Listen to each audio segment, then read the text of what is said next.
Great. Hi, all. Welcome to our September meeting of ANC3C. This is our regularly scheduled public meeting.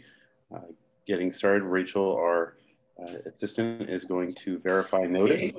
Yes, notice has been sent to listservs and is on the website. Great. Thank you so much. And let me first start off by we have quorum. We have 8 commissioners here. We have commissioners from everywhere but 3C02, I believe. And Commissioner Boucher, I see you. I'm going to make you a co-host in a second. Okay, so we've got our agenda, and I'll throw a link to that in the chat. And I believe there was a proposal to move the, oh no, sorry, we have the agenda in the chat, and we have the consent calendar there. Are there any edits to the agenda for this evening? I just want to take the end public safety part off of my resolution. It's just focused on community engagement and less the public safety bit. So if we could remove that from any official titles. Great. All right. Thank you. Are there any announcements from commissioners? Sorry, Commissioner Finley, I did have something for the agenda. Oh, yes, Commissioner, please. I just want to add 2 points of discussion. One, if we could at some point tonight discuss moving our meeting back to 7 p.m. because that's when the other committee meetings are happening. And then the other one was if we could discuss, processes for perhaps posting draft resolutions early on our website. Sure. We can wrap that up at the end of commission business before we move to other business. Are there any objections to that? Okay. Seeing none, that is our agenda for the evening. Okay, so does anyone have any announcements? I would like to make one announcement. The Cleveland Park Library will be celebrating Hispanic Heritage Month this month, and they have an activity that I think might be of interest to the community tomorrow, and then again on Thursday at 3 o'clock. There will be a mural creation for 4 to 12-year-olds, and they will be recreating great muralist works, and then they will be exhibited for the rest of the month in the library. So there's no sign up required. The activity will occur at 3 o'clock on Tuesday, and then again at 3 o'clock on Thursday. Thank you. Thank you, Commissioner McWood. Commissioners, are there any other announcements? Okay, moving on, we'll go to the community forum. This is where members of the public are invited to ask questions and raise concerns about issues that are not otherwise on the agenda. If you are in our audience this evening and you'd like to participate, please click the raise hand function, which is down at the bottom. You will choose raise hand, you'll click reactions, and you'll see a little raise hand feature. And you'll click that, and then we'll call on you.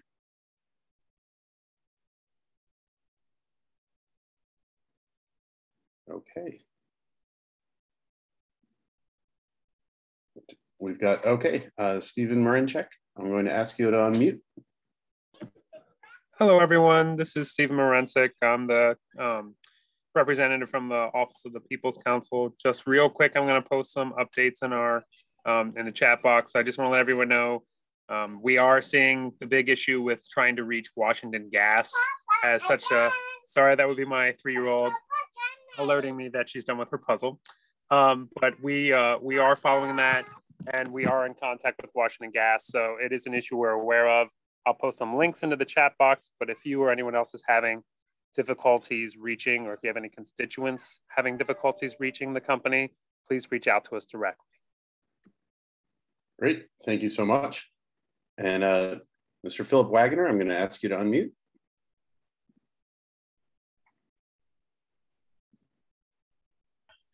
Okay, I think I got it unmuted. Yes, hello, good evening, commissioners and chairperson. I'm Philip Wagner. I've sent a few emails to you all over the last several months since sort of late spring. And my concern is how the ANC is following up with the development companies on the Cathedral Heights parking issue. And yeah, I've sent a lot of emails, gotten no responses back from the ANC, and I know that Mr. David Christille from the ANC that I live in has attempted to talk to you all as well. But there's lots of agreements between the development companies and the ANC as far as parking in the neighborhoods. And I just want to know what is being done sort of 18 months into this to address the parking issue.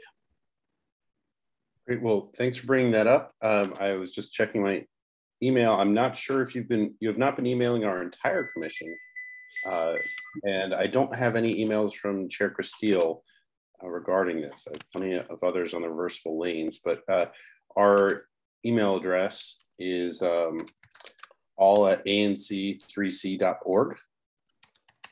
But I believe that the SMD, well, so the question you have is, I think, for Commissioner Hoyt, so I think I'll let him follow up with you. Thank you, Commissioner Siddiqui, for throwing that in the chat. But thank you, Mr. Wagner, for bringing that up, and we will follow up with you. Yeah, well, Mr. Hoyt and Mr. Siddiqui have received my emails, and so I'd love to hear from Mr. Hoyt, especially what the schedule of the meetings are with the developers, et cetera. Great, thank you. Commissioners Hoyt and Siddiqui, are you prepared to follow up now, or you want to follow up later with Mr. Wagner? I can just follow up. Commissioner Christille reached out to me, but I was not aware of any agreements.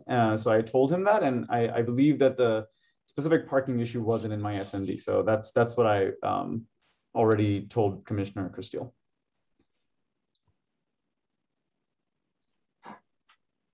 Okay.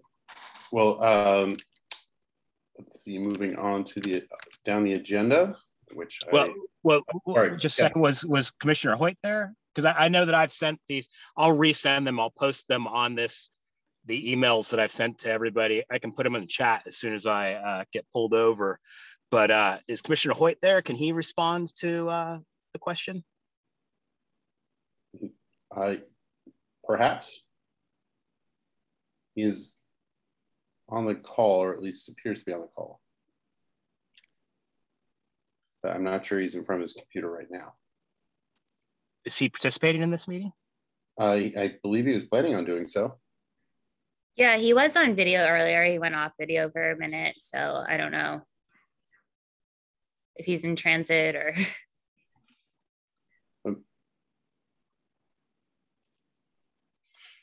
All right. Well, in respect for everybody's time that's participating in this, perhaps this particular question could be tabled until Commissioner Hoyt is available at some point later in the meeting, or maybe even at the very end of the meeting. Of course, thank you. And we'll hopefully it won't take that long, but yes, we'll get back to you. Thank you. All right, thank you. All right, now let's see, Mr. Blanchard. I apologize. I'm going to ask you to unmute. I apologize if I mispronounced your last name. No, that's fine. Blanchard is correct. Blanchard, okay. So good evening, Chairman Finley and members of ANC3C.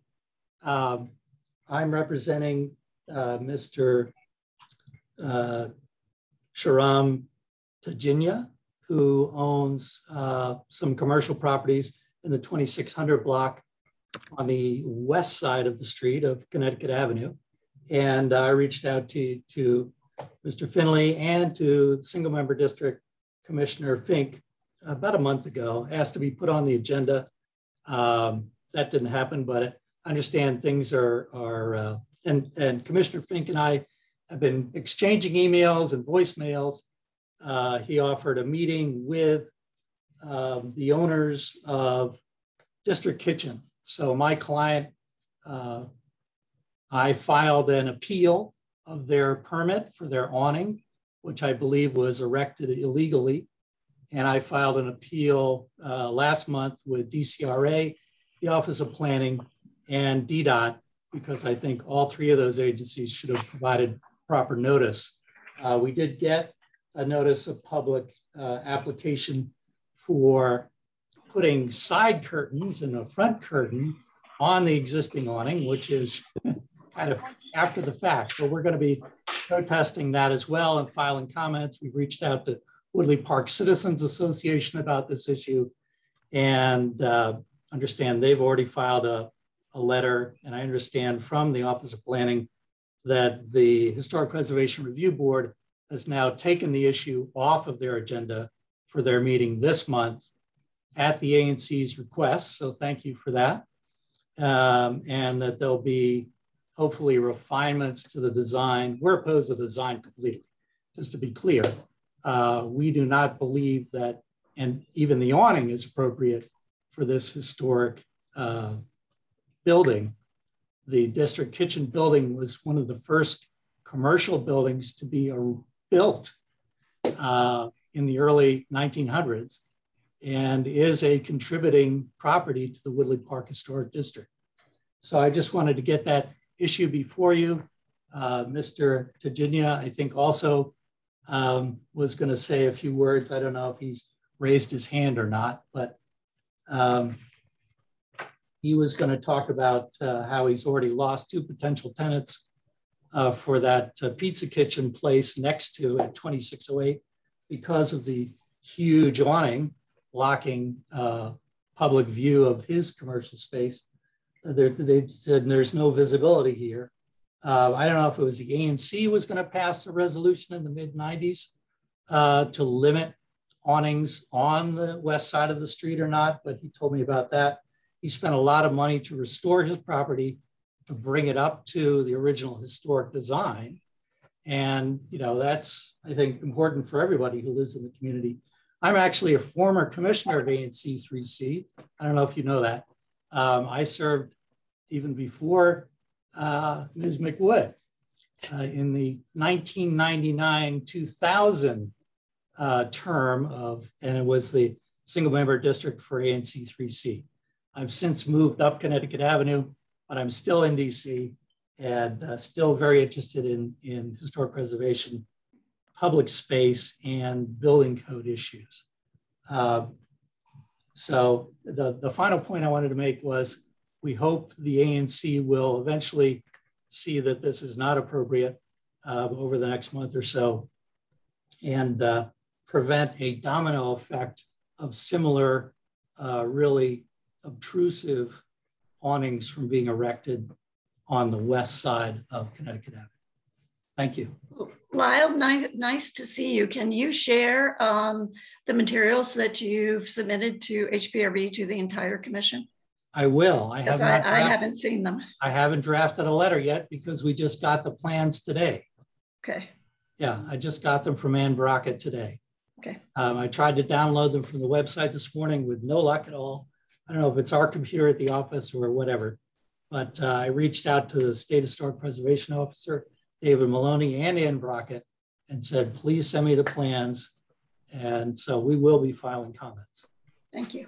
Mr. Blanchard, you reached out, or you spoke with, or you mentioned that you and Commissioner Fink have exchanged emails and whatnot. Yeah, we've had email tag over the last week on this issue. The good news is District Kitchen is resubmitting their proposal for a kind of closed off addition to the awning, which I think is a great step in the right direction.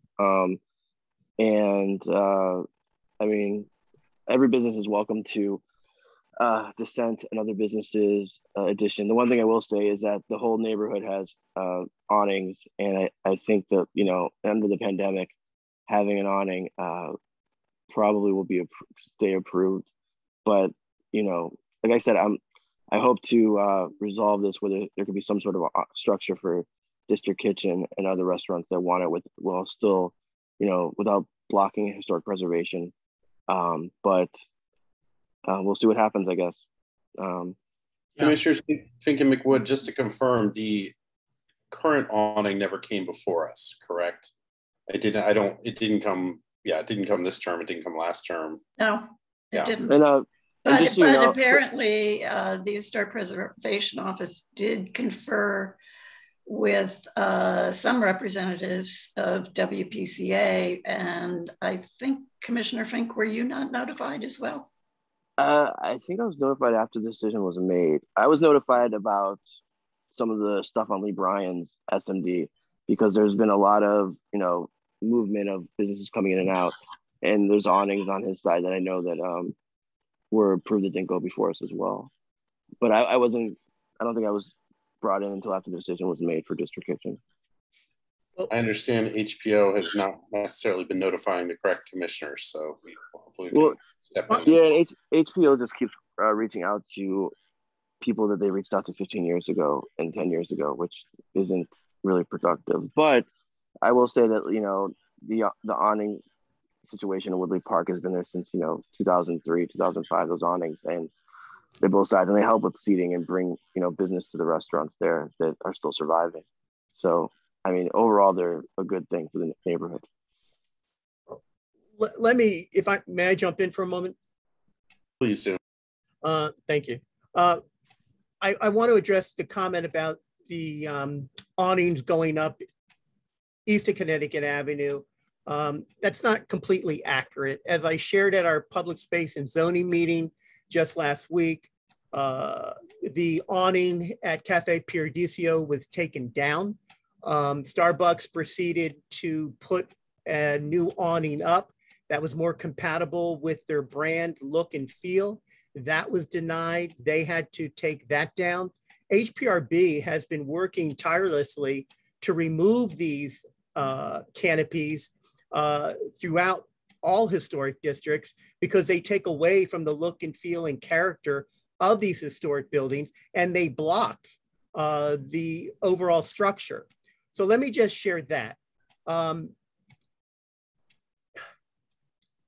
During the pandemic, I can't speak for all the commissioners. I can only base this on some of the email responses we've received.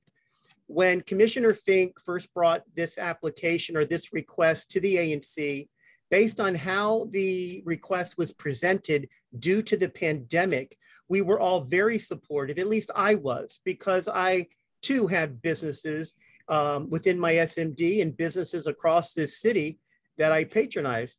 And we all want to ensure that these mom and pops and small businesses survive and stayed open. And all of us as a community, as a city, did whatever we could to ensure that these businesses continue to thrive as many residents and visitors were seeking to dine outside in open air. That's primarily why we and the city approved and supported the curb lane of the avenue and other places across the city so the restaurants could dine outside.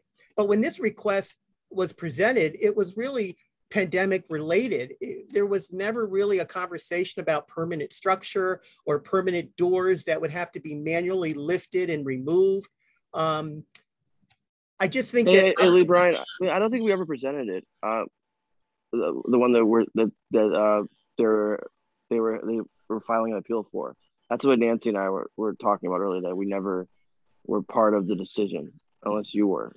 No, but the conversation is overall really about canopies and in historic districts and the approval of these. And I'm just giving background on what I know and emails that I have seen. Because when you originally, I think that it was Ann Brockett that originally made the request, and I mean, Commissioner Fink, I think you responded asking her why she was asking whether or not WPCA would be engaged in a conversation regarding one of the restaurants, if I'm not mistaken. I mean, that was in the email that went to many of us. Look, this is an issue that's a hot topic, that is an issue with the color, the overall size and scope. You have restaurants on both sides. I've never really received so many phone calls regarding a canopy since I've been a commissioner. And the restaurants on both sides are concerned regarding the blockage of their establishment. I know this has been postponed. I think we all look forward to continuing this conversation. I just wanted to share that no, canopies in my district are coming down, and Ann Brockett has asked the ANCs and the single member district where it's applicable. What does the community think? Where does the community stand? because they are trying to remove these from historic buildings. Thank you, Commissioner Reba. It sounds like we might need a canopy charrette or something along those lines. But thank you, Mr. Hey, Chairman, I would just like to say thank you, Lee Bryan, for that good history lesson. And like I think, Bo, you were alluding to, maybe next month the ANC will have a resolution. Well, or one of these discussion probably. Yeah. If on one of these issues. Maybe we'll bring an HPO to the ANC meeting. It hasn't been a pressing issue in my SMD, but yes, I understand it. It is another. It's Woodley Park's version of the lane. So gotcha. Okay, so moving along, and I made a terrible strategic error of minimizing the agenda, so I have to pull it up again. There we go. So we're moving to the draft resolution on community engagement. Commissioner Packets, do you want to move that forward? Sure. Commissioner Finley, just making sure that we captured on the consent calendar Commissioner Reba's resolution. Yes, so it was on the consent calendar. So Commissioner Reba proposed a resolution regarding the 2021 United Airlines Rock and Roll DC Half Marathon and 5K, and it was adopted as part of the consent calendar. Thank you, Commissioner Reba. But yes, moving on to commission business. Yes, so Commissioner Packets, your movement, motion. Sure, I'd like to move this resolution regarding standing up a community engagement committee for 3C. Great. Is there a second? I would like to second. Thank you, Commissioner Siddiqui. Okay, Commissioner Packets, would you care to introduce your resolution? Sure. So I've revised, I think put the link in the chat to the latest and greatest copy of this. Thank you to all of the commissioners who provided feedback in helping with Chair Finley's bylaws group and poking around other ANCs and what they were doing, what they had posted to their sites. I came across a number of ANCs throughout the district that have something similar to this kind of community engagement committee, public, something or other committees, and lifting and shifting from other commissions, I think is a huge benefit, advantage, time saver. And some of these things that they were putting through these committees seem like they would be really valuable to emulate and duplicate in our particular commission area with our various civic groups, community groups, all of the good things we have going on already, and just engaging more and allowing for a venue and opportunity to, see if there are grant opportunities or sponsorship opportunities or just more engagement and involvement with everything good that's already going on, and that the ANC can help support, help promote, and just further engage more with the folks that are doing great things here. So I don't know if you want me to read this, if people can read along, if we can just move to questions, answers, discussion, whatever. Would you do us the honor of reading it, please? Sure. Thank you. All right. Whereas Advisory Neighborhood Commission 3C, ANC3C, our commission is committed to maintaining and ongoing working relationships and partnerships with the Ward 3 council member DC government agencies, community groups, civic associations, neighborhood associations, and any and all public and private entities with similar goals and purpose of the commission. Whereas ANC3C is committed to increasing public participation in commission-related activities and promote the commission at a grassroots level, increasing community access to the commission and promoting public awareness of what the commission's role is and what the commission is working on by executing various strategies and utilizing various mediums of communication. And whereas ANC3C is committed to assisting with community service events and community activities, Whereas ANC3C is committed to the engagement of the community across the jurisdiction, whereas ANC3C is committed to working to educate the community of data and resources available that increase awareness of sponsorship and grant opportunities, etc. Therefore, it be resolved that ANC3C establishes a community engagement committee as a standing committee. Be it further resolved that the community engagement committee is tasked with the following. Oops, hold on. I scrolled a little too far. Establishing policies and procedures for reviewing community sponsorships and grants and proposing recommendations for commission approval, review and propose changes and or amendments to existing guidelines and criteria for community sponsorships and grants, carry out such other tasks as the commission may delegate. Be it further resolved that Janelle Pagets, Commissioner for SMD 3C03, shall be the chair of the Community Engagement Committee of ANC 3C for the commission year 2021-22. Be it further resolved that the committee chair shall appoint, with the approval of the commission, additional members of the committee. Be it resolved that the ANC authorizes the chair and the commissioners for, if anybody else wants to sign on to this, to represent the commission on this matter. That's it. Thank you, Commissioner Pagets. First, I guess let's answer Commissioner Pagets' question. If anybody would like to co-sponsor this resolution with her. She's got 3C0 question mark, and there is no question mark SMD. I'll co-sponsor it. This is Jason speaking. Okay. Thanks, Jason. Great. No problem. Commissioner Pagets, you can put me down too. Cool.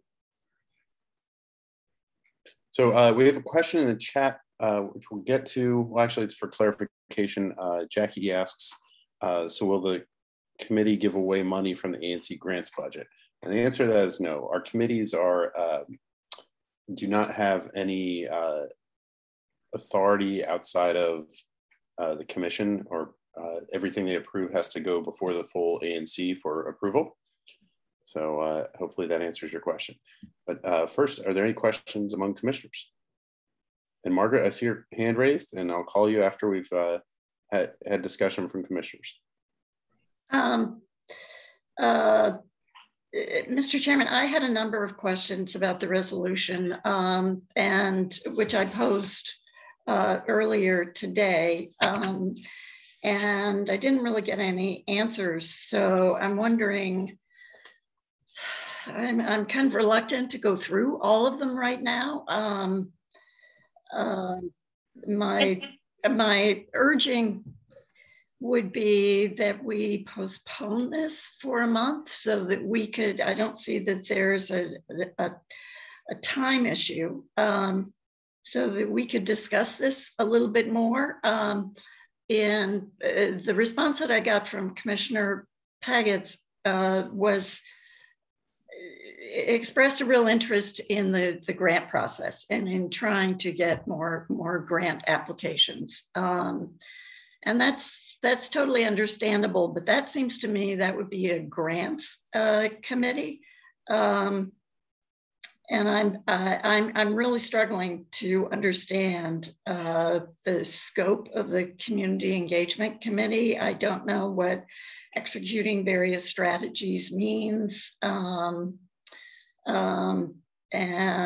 there's some, it includes fundraising, talking about organizing and assisting with community service events, fundraisers for community groups.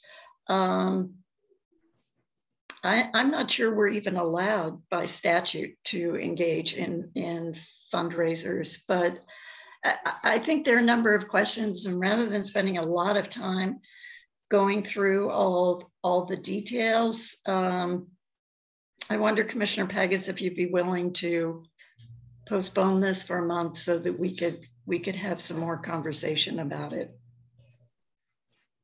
I mean, I think that there's danger in limiting scope and like defining exactly the specifics of what this is, because there are a number of different things that other ANCs are taking up that can, again, be lifted and shifted. And if you're going to get into the weeds and the details of it, then it's limiting the scope of the committee. And I don't think that's fair. And I you know, there's a lot of creative things that can come out of this.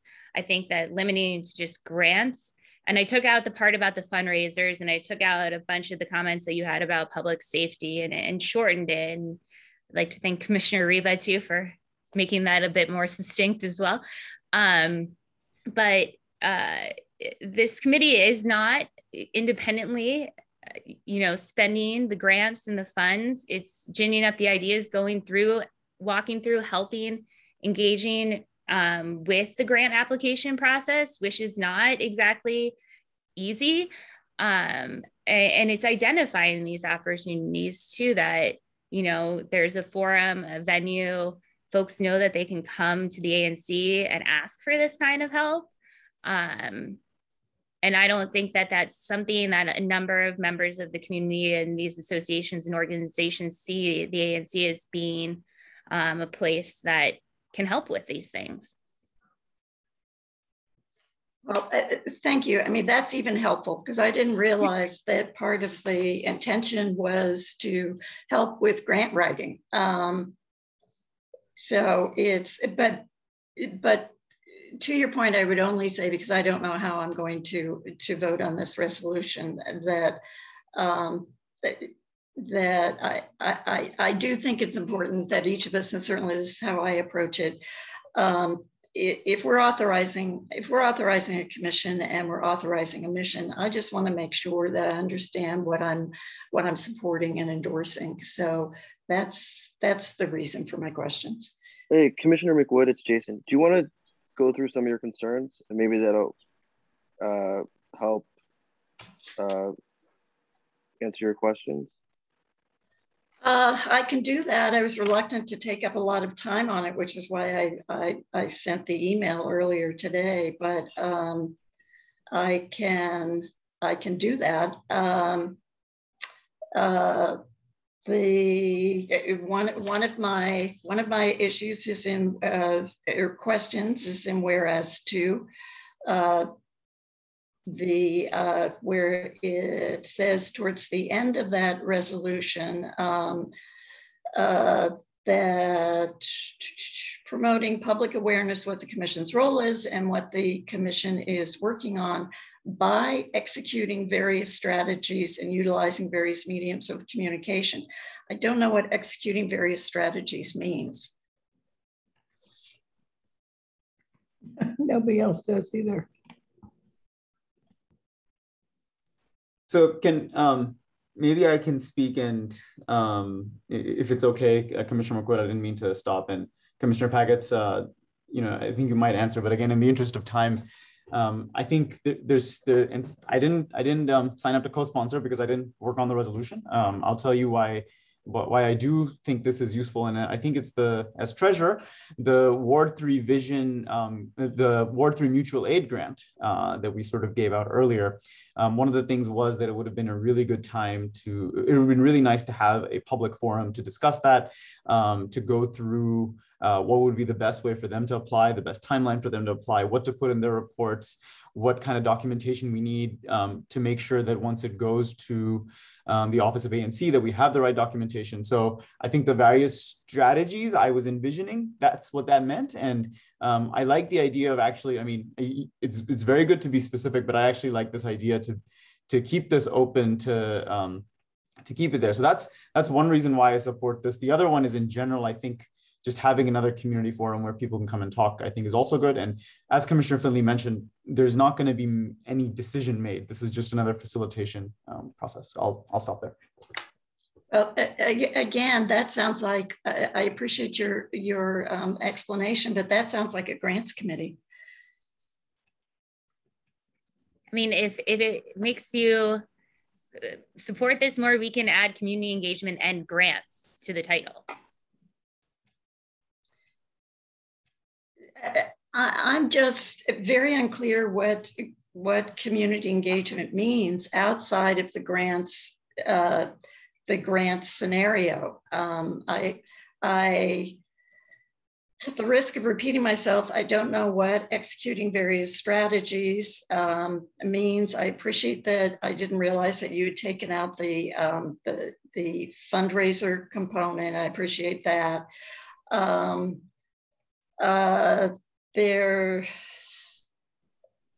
there is another sponsorship is also mentioned here. I don't know what sponsorships are and how we would interface with sponsors and with whom we'd be interfacing with sponsors. So it's those sorts of questions, all of which I posed earlier, but we can move on to hear what other commissioners. I mean, I just like to note that I did send this out in draft form like 3 weeks ago, and you sent me the comments last night, and I apologize that I could not draft what I was doing during the day to respond to them. I did the best I could. So Commissioner McWood, I think the sponsorship was, the way you phrased it, it sounded like we would be sponsored by somebody, and that is not, when I spoke with Commissioner Paggett, that was not our understanding of sponsorship. It was more along the grant process. I mean, I think we could probably remove sponsorships and keep the grant. But then the language has to be consistent throughout because it's very ambiguous, respectfully. Even when you mention in the fourth whereas, indicating that ANC3C is committed to the engagement of the community across the jurisdiction, what jurisdiction? The jurisdiction with the boundaries of the District of Columbia or Ward 3 or ANC3C? And if it is 3C, then it can't be across the jurisdiction unless you specify across the jurisdiction within the Ward within ANC3C boundaries. So I thought, that's funny, I thought that was self-evidently about ANC3C. No, but, no, that's not how jurisdiction is typically used. Well, but our ANC has only jurisdiction over ANC3C. But then down in the resolve, though, it mentions there's a sentence regarding existing guidelines and criteria for the commission and the district regarding sponsorships and grant. I'm not sure what role the district has in sponsorship and grants. There is an Office of Partnerships and Grants. And quite honestly, I thought that's what you were referencing at first. So I wasn't really clear on that. And the only reason I'm pointing out these two items is because I think that's where the questions are popping up from a number of people. That's all. Well, OANC does have grant guidelines that we have to follow. So that's coming from the district, right?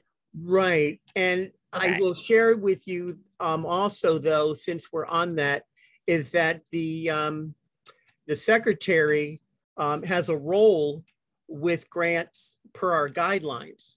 And I haven't even been engaged in this resolution or considered to be a part of it. And while you share that you sent this out 3 weeks ago, I respect that. But we're not all on the same calendars, and we all of us have different schedules.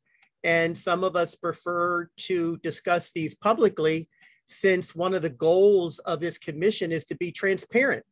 And we can only be transparent if we have these conversations in a public forum. So I would share with you that we need to be sensitive. And this isn't about me, who's currently secretary. It's about the seat of the secretary. So if you're planning on changing the bylaws and revisiting some of the other language, you still have to consider that the secretary has a role with the grants and the guidelines. And that's a great point, Christian. That's not reflected I think Margaret has had her hand up, a resident. Right. Oh yeah. Once we well, and Maureen, do you have a question?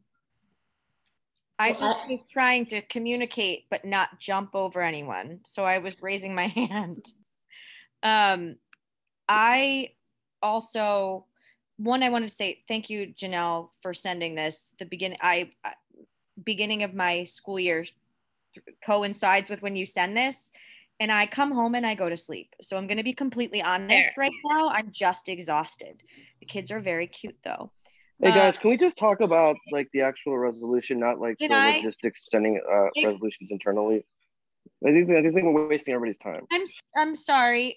Was that necessary to communicate like that when I say something? Was that necessary? Oh, I thought you were done. I'm sorry, Commissioner. Okay, I'd love for you to turn your camera on so that we can see you, so that you're not hiding behind the guise of your screen. Commissioner But that was really respectful. Thank Commissioner you. Fink and Boucher, please be respectful. I didn't do anything wrong. I'm asking. I didn't either. He doesn't communicate like that with guys. Let's be adults here.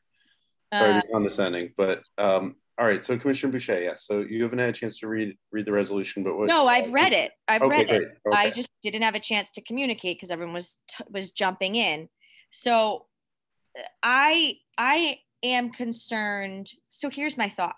So our goal as an ANC is to promote community engagement and involve the community in general.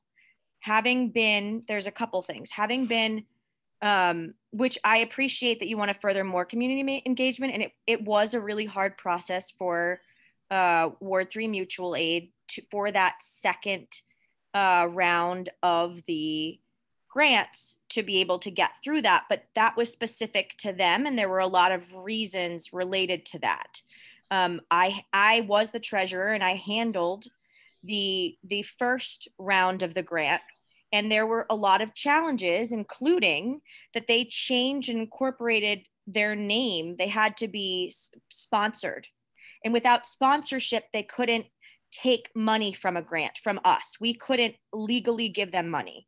So the role of the treasurer also is unique, and I'm glad Commissioner Siddiqui wants to be involved with this too, in that the treasurer is also helping facilitate this process of being able to work through the grants. So I do think that everything that you and Commissioner Siddiqui did on the former grant was excellent. With that said, I do think that there should be a narrowing of topic for this committee, that it would be excellent as a grant committee. And the other reality is that as an ANC, we don't have an infinite amount of funds. So while I communicate with local organizations and schools to ask for money from the ANC, that doesn't necessarily mean that they're going to do it. It doesn't mean that they don't know that it exists. However, the more grants that we get, yes, could it be more competitive? Sure. However, again, we don't have an extraordinary amount of funds, and we don't have a way to ensure more funds. So that's something to think about.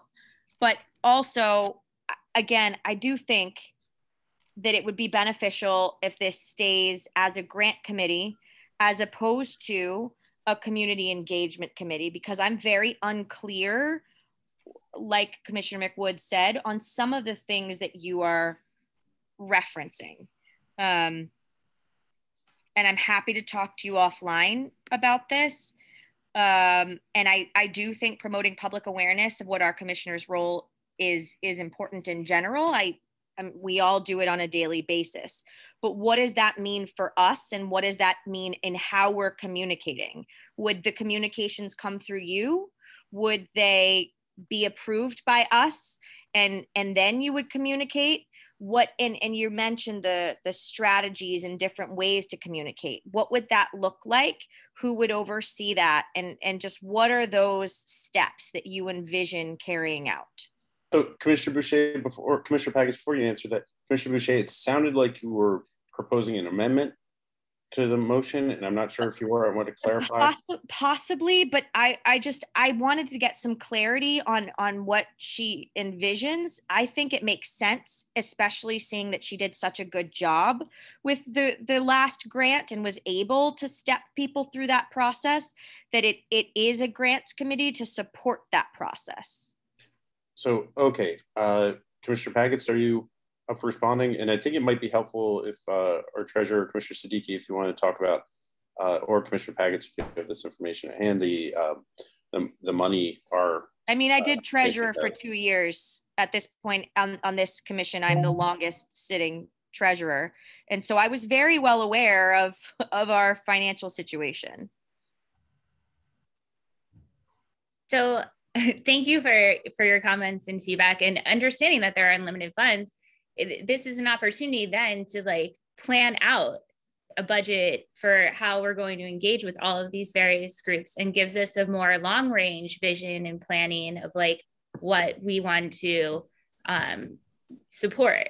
And rather than just, you know, as these are coming in, we have the potential to identify in advance needs and opportunities. I think that, you know, limiting the scope of this to just grants, like it's a whole, you know, host of other opportunities that might be out there that would still, again, have to go before the commission, but it's an opportunity for, you know, the pre-work, the discussion to not be held, you know, taking up time in like a meeting like this, right? We come prepared. And, you know, with the communications, with the how we go about messaging, that's something that can be a bit of this on the committee that's decided, right? Where I've left that open purposely to not be like, you will only through the ANC Twitter or whatever, be able to, you know, do this. So I'm not quite getting why there's angst about it being a bit ambiguous on some of these things, and why we want this to be so narrowed and focused. Like my understanding of the committee is that it is a committee with a specific purpose to facilitate our mission and support us overall. With an ambiguous mission, it's hard to, you could be doing anything you wanted at any time. But it's more the execution that's the part that's being still allowed for I still don't understand outside of grants what it is, how it is that you think that you would engage with the community. So this is thrown out there, but I still haven't heard examples that you mentioned other ANCs are participating in, and they're great opportunities. What are those opportunities? Well, there seems to be like other organizations that were doing like, you know, parklets or like art installations as part of like their neighborhood, their group. And then the ANCs were like supporting that, or like, you know, tree planting things. I know the ANC just north of us funded a pretty substantial amount of money towards like streetscape and plantings and stuff in park. So, you know, it's not just like we're only doing Ward 3 mutual aid 3 times a year. That's all this committee is deciding, you know. It's like a place and a forum for ideas. But I think I wanted to say something. I just think we need to be clear, you know, we're adding just another layer underneath and adding this additional committee layer that community associations would then need to interact with and engage with. And at least from where I sit, it has the potential to just create more work for organizations, encumber organizations that are already, you know, pretty overworked. Some organizations, and I think many, will just come forward and simply ask for a grant from us, and it doesn't seem like a complicated process. So I just feel like somehow this is adding a kind of extra layer that's not needed. And I think because the language isn't tight for me, I guess I would just echo what Commissioner Boucher is saying about there needs to be a way to tighten up the language to make the mission very clear. And so as Commissioner McWood is saying, I think it might make sense to push this a month until we can get really clear on the mission and make sure that adding that layer is actually going to be helpful. I would agree with you if I had seen this ANC issue a grant outside of Ward 3 mutual aid in the past few years. So all due respect, so they're not clamoring to us. With all due respect, that doesn't necessarily mean that there aren't venues. It's not about clamoring. There are other opportunities for grants and funding within the city, and it's not like we are a large source of a grant. So whereas a school may need to build a playground, that money for a grant, hopefully that would come through DCPS and through DDOT or other organizations, right? But maybe individuals might need jerseys for a track team, and then they might come to us for that. That doesn't mean that we can go to every elementary school with high needs and say, hi, you know, why don't you all ask for money for track uniforms? I just bring that up because just because within the last year that individuals have been here, that doesn't mean historically there have not been grants issued. And we also lost all of our money in an international money laundering scheme, which depleted the ability for any of us to be able to give any funds because we didn't have any to give. And that's the reality. So there's a big piece of why there couldn't be grants coming through us. It doesn't mean that there wasn't communication. So I want to clarify that. And it does sound like you do want to find ways to utilize the money to contribute to the community, to betterment of the community, whether that's through planting trees or other things that you just mentioned. So again, maybe that scope is related to grants. Maybe that scope is related to, I don't know. Sorry. Thank you. Commissioner Pagets, I've got a couple of proposals for you based on what Commissioner Reba said, some proposed amendments. And I hope you'll accept them as friendly amendments. One is that you change jurisdiction to ANC3C, and I think it's the fourth whereas clause. And the other is that you drop sponsorships and references the word sponsorships throughout. And then I think third, make sure, I believe there was a reference to the full district, and I'd be up for you amending that. And I can't find it in your resolution right now, and I apologize. But yeah, I'm trying to look for it too. I hope those echo Commissioner Reba's statements, because I thought you made some good points on those three things there. The district reference, and my apologies, Chair Finley, is under the resolved. It's the second bullet. Great. Oh, it looks like in the draft, it looks like Commissioner Pagets has already addressed that. I think, yes. Commissioner Pagets, can you confirm? Yes. I think it's so cool that we can see live editing of a document. Anyhow, also, so are you okay with accepting those proposals? Yes. Okay, thank you very much. Thank you. Okay, and are we wrapped up with commissioner questions for now? Because I know Margaret Lenzner has had her virtual hand up for quite some time. I would like to call on her. And then Bob Ward has had his virtual hand up as well. Margaret, you're unmuted, so please ask your questions. Thank you. The last 10, 15 minutes have been all about grants, which makes me think that maybe you really mean grants and not whatever else community engagement could mean. If that's the case, I think I agree with the comments that have been that, you know, people can apply to the ANC for grants if they want them. And I don't know that you need a committee for that, but maybe you want just to pad whatever activities. My concern is more that when I read this, and I got it, by the way, from the Cleveland Park Citizens Association. And when I glanced at it this morning, I thought, what are they talking about? They're talking about engaging with the community on what? It was so vague. And the suggestion was that the ANC might become somehow a forum or a conduit for anything anybody wants to talk about. My thought had been, ever since 1974, when the ANCs were first created, was that the purpose of them was to give the community an opportunity to respond to government proposals, policies, programs, whatever. It wasn't that we would then say, okay, and I'll support this community group and that community group. Those community groups can stand on their own.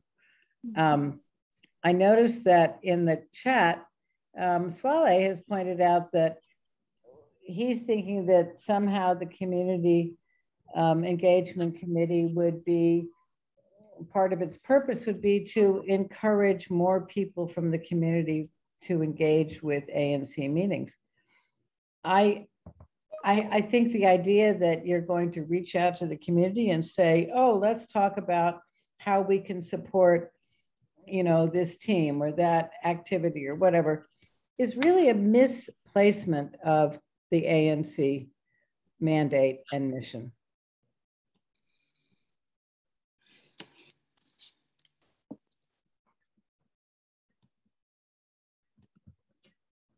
Thank you. Bob Ward, your virtual hand is up next. Thank you. So when I saw this, I thought one of the positive features of Commissioner Paggett's resolution was first pointing out that there are a lot of community groups across the jurisdiction of 3C. There's a variety of civic associations. There's interest organizations that work on issues related to improving quality of life for people in 3C. There's just a whole bunch of organizations, some, you know, all of which work independently, but might be enhanced if working together in concert. If there were, you know, if one group knew that another group was planning the similar thing, that they could work together. If there was a grant opportunity in there to advance the purpose, great. If not, having some sort of forum where community groups can come together and share information seems to be a positive thing, not a negative thing. So I found that intriguing and potentially helpful. So I thought it was a good idea, and I wanted to lend my voice of support to it. Bob, it sounds like you're proposing a roundtable, or that's how you've envisioned this. More rectangular. Fair characterization. Yes, roundtable. That's. I mean, yeah. I think it is an opportunity for, you know, Woodley Park Community Association, CPCA, Historical Society, Washington Interfaith Network. I mean, there's so many groups that are involved in positive things in our neighborhood. If there was an opportunity for them to just exchange ideas, and like I said, if it comes to something where the ANC would get support, you know, get behind supporting a specific thing that needed resources that was within their grant mandate, that's fine. But if that never happened and you still had groups talking to one another through this community engagement committee, I think that's a positive outcome. Thank you. Thank you, Bob. That was a bit that I wanted to get out of this too. In the true community engagement part of it is, you know, instead of everybody doing their own thing, joining forces wherever we can would be great. All right, Bar, I'm going to ask you to unmute. You're up next. There we go. Can you see me or hear me? We can hear you. Okay, sorry, I'm using my phone today. Hope this will work. Anyway, that's fine if you can't see me, but we can see you now. So thanks very much. I want to thank Janelle for reaching out for comment. Really appreciated that. And I would note that the resolution is radically different from the one I saw, and we haven't commented on this sort of approach yet. So I guess I would say at this point, if we're going to talk about things like Bob was raising about the role the ANC could play in other regards with respect to community engagement and coordination among groups, I'd like to see language on that before you guys act, if possible. But as it's drafted now, I don't have any particular concerns about it. I hear the commissioners have concerns, which are about issues I'm not familiar with. But if you want to have a committee at this point to address the idea of facilitating funding needs for community groups, grants or otherwise, that seems like a potentially rational thing to do. My main comment on the current draft was that there's a, you know, after it talks about the grants authorities, it says, and sort of anything else that the commission will delegate. And given the large mandate that's reflected in the whereas clause, I'm a little concerned about having that sort of open-ended delegation. So I'm not sure what that means in terms of further engagement from the community on what this committee would do if such delegations to the committee are made. So I guess I feel like I just don't really quite know what the mission is right now or what the detail would be beyond the grant stuff. So I feel like it'd be good to see more on that before at least offering our views, if our views could be offered. So Commissioner Paggett, I'm going to just jump in. Sorry.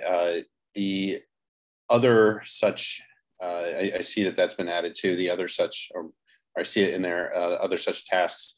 That is, while not on our commission standard, it is standard elsewhere, so that the ANC as a full commission can refer something to the individual committee. Just to clarify, individual committees cannot represent the ANC, cannot, provide grants. Everything they do is recommendations to the full ANC. And so anything recommended by any committee has to then be approved by the Advisory Neighborhood Commission 3C. And just following up on that, Bo, if you don't mind, just quickly, sure. I guess my thought would be if you want to move this forward tonight, and I'm not advocating for what the commission as a whole feels on that point, maybe qualifying that element to be a bit more specific, maybe sort of, other activities as delegated by the commission, as, approved by the commission with respect to funding needs of local organizations, just to keep it kind of within the same basic theme. Otherwise it's sort of wide open, it seems right now. So that's a good point. Thank you. Commissioner Paggett, did you have any response to that? Well, did you want to share the screen where I added that bullet point? Sure, sure. The resolves about increasing community engagement across community groups, civic associations, neighborhood associations, and any and all public. So I just copied what was in the first paragraph and put it in the resolve. Great. Okay, I'll share the screen. Thank you. So I think that speaks to your feedback on that, Bar. Thank you for that. Can everybody see that? Yep. It might be more difficult on a phone, but yeah, of course. This is one of the benefits of meeting over Zoom, is that we do have the ability to show the sausage as it's being made. But I believe Commissioner Boucher, did you have your hand up? I can't see you. Yes. I wanted to ask Commissioner Paggett's a point of clarification. Is the things that you were mentioning that other ANCs are doing related to 3F by any chance? I'm sorry, what was I think you might have broken up a little bit there. Oh, sorry. Are the things you were mentioning that you liked about other ANCs that they were doing, was that 3F in particular by any chance? I can go back through my searching history because it was a number of them. I think I had seen something on 3F's agenda that came out of what was seemingly a similar standing committee that they have. That was part of it sounds similar. They have a grants committee. Okay. And the reason I ask is because their ANC, just so you're aware, is very different than ours, and that they don't have an administrator. So they have a significantly higher pool of money to work from. So they have more money than any other commission because of that. And they also started some of the things you're mentioning, Van Ness Main Street, to do some of the things. I just wanted, and that specifically for 3F is a grants committee. Commissioner Boucher, did you just state that 3F does not have an administrator? I am under the impression that they don't, not that they're paying on their salary. Is that correct? I believe Rachel is their administrator. Yes, I'm their administrator currently, but they didn't have one prior to me, so they had a lot of extra money prior to me. So it came out of my understanding, because I've been to a couple of 3F's meetings before. I think a lot of us have. Is that the reason that really was facilitated was because of that surplus of funding. Sorry. Thank you. Thanks. Reason to apologize. Thank you. Finley.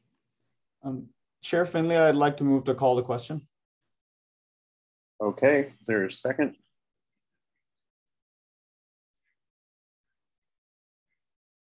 Does not appear to be a second.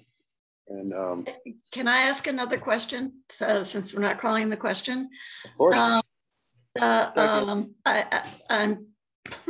I'm trying to read the amended resolution. One of the bullets in the first resolve is establish policies and procedures for reviewing community grants.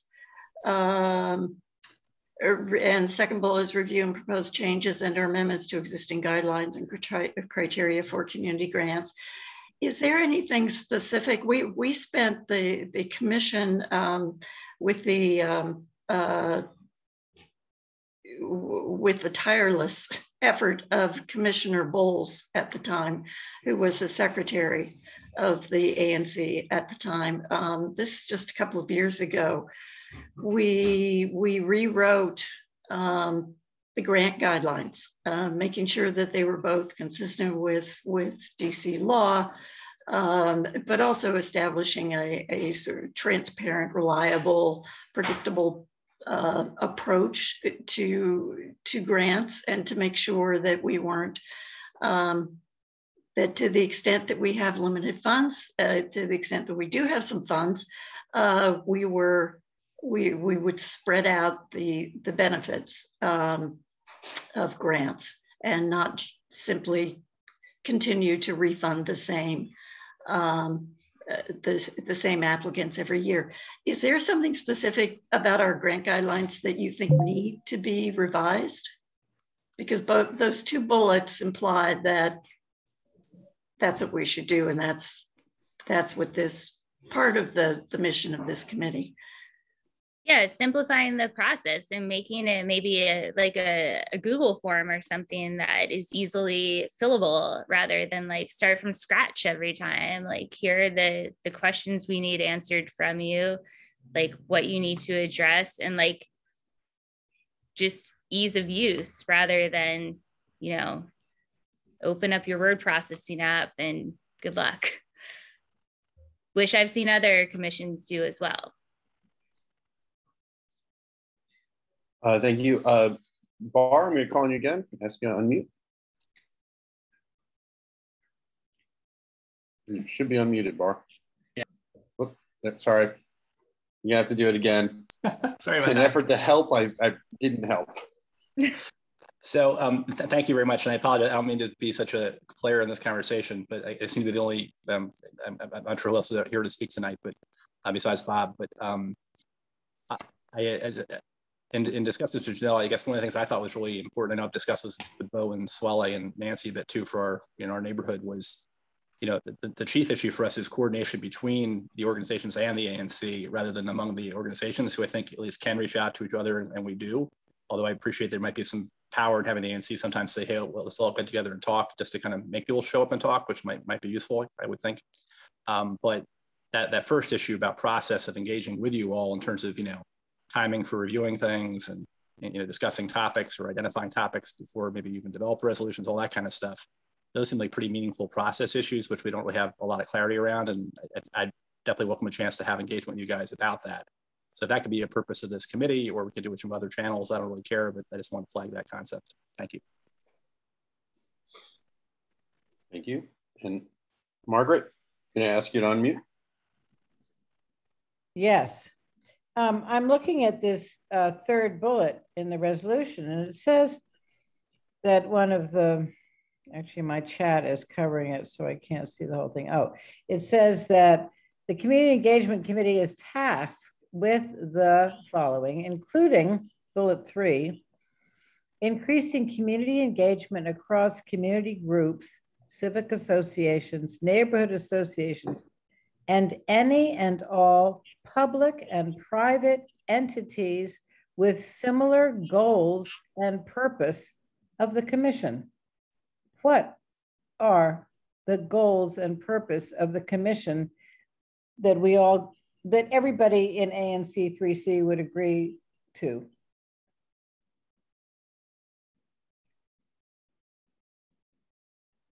I personally thought that was relating to the grant guidelines and the grant process. And that's why I mentioned earlier myself about seeking some clarity in this resolution to make it less ambiguous. Well, to me, this is totally ambiguous, nothing but ambiguous. And I would suggest that you delete the entire third bullet.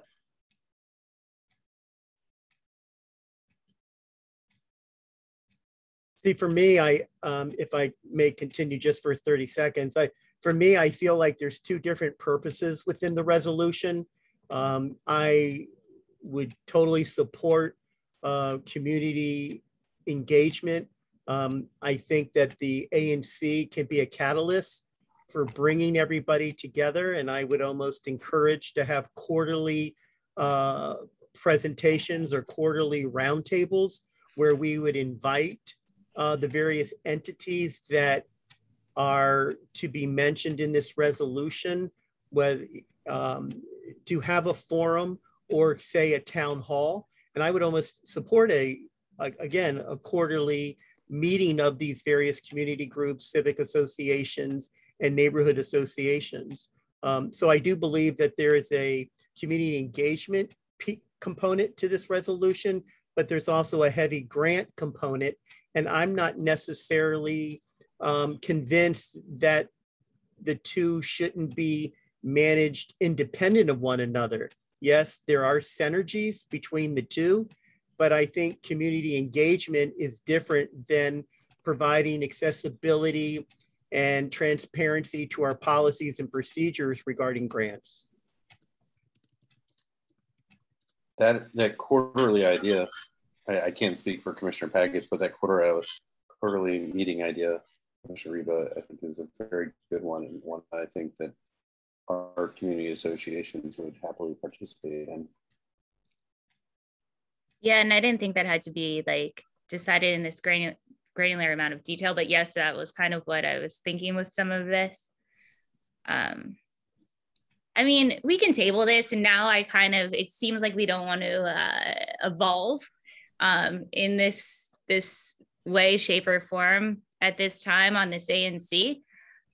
So table it, we can discuss it offline, but it seems like, I'm looking at the ANC savings account balances as of September 30th, 2019. That was off of the last OHE report, and we're sitting, with a balance of $29,000 in our savings, with the next highest being 7F at 22, and there's only 1, 2, 3, 4, 5, 6, 7 ANCs in the entire district with savings account balances.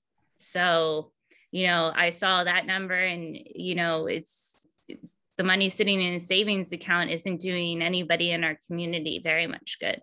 No, but with that being said, not only would I like to move to table this resolution, but I agree with you. There's money to be had, and certainly Woodley Park along the Connecticut Avenue corridor from Woodley Park to Cleveland Park. There's a lot of areas where we can contribute to these communities and those responsible to beautify our streetscapes and to add flower boxes and flowers hanging from the lamp posts like in Georgetown.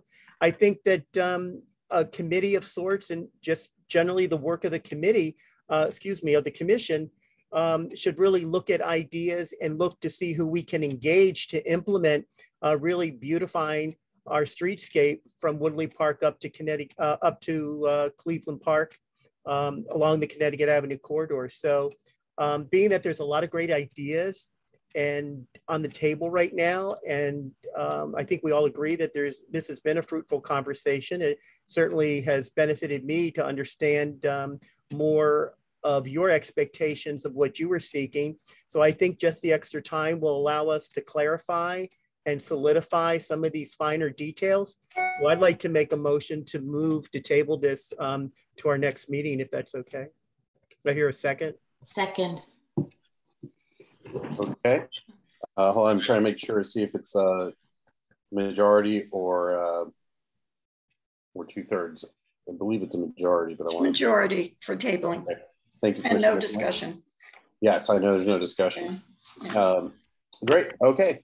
So commissioners, we have a motion to table on the floor. Requires a majority. Sorry, Margaret, I was lowering your hand there.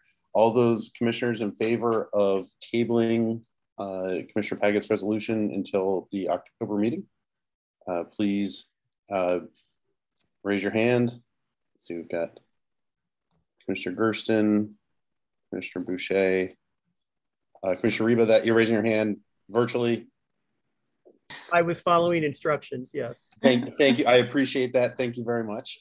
All right, and we've got 6 votes to table. Commissioner Hoyt, I believe your hand is up to table.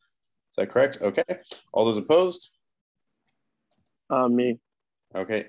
And any abstentions?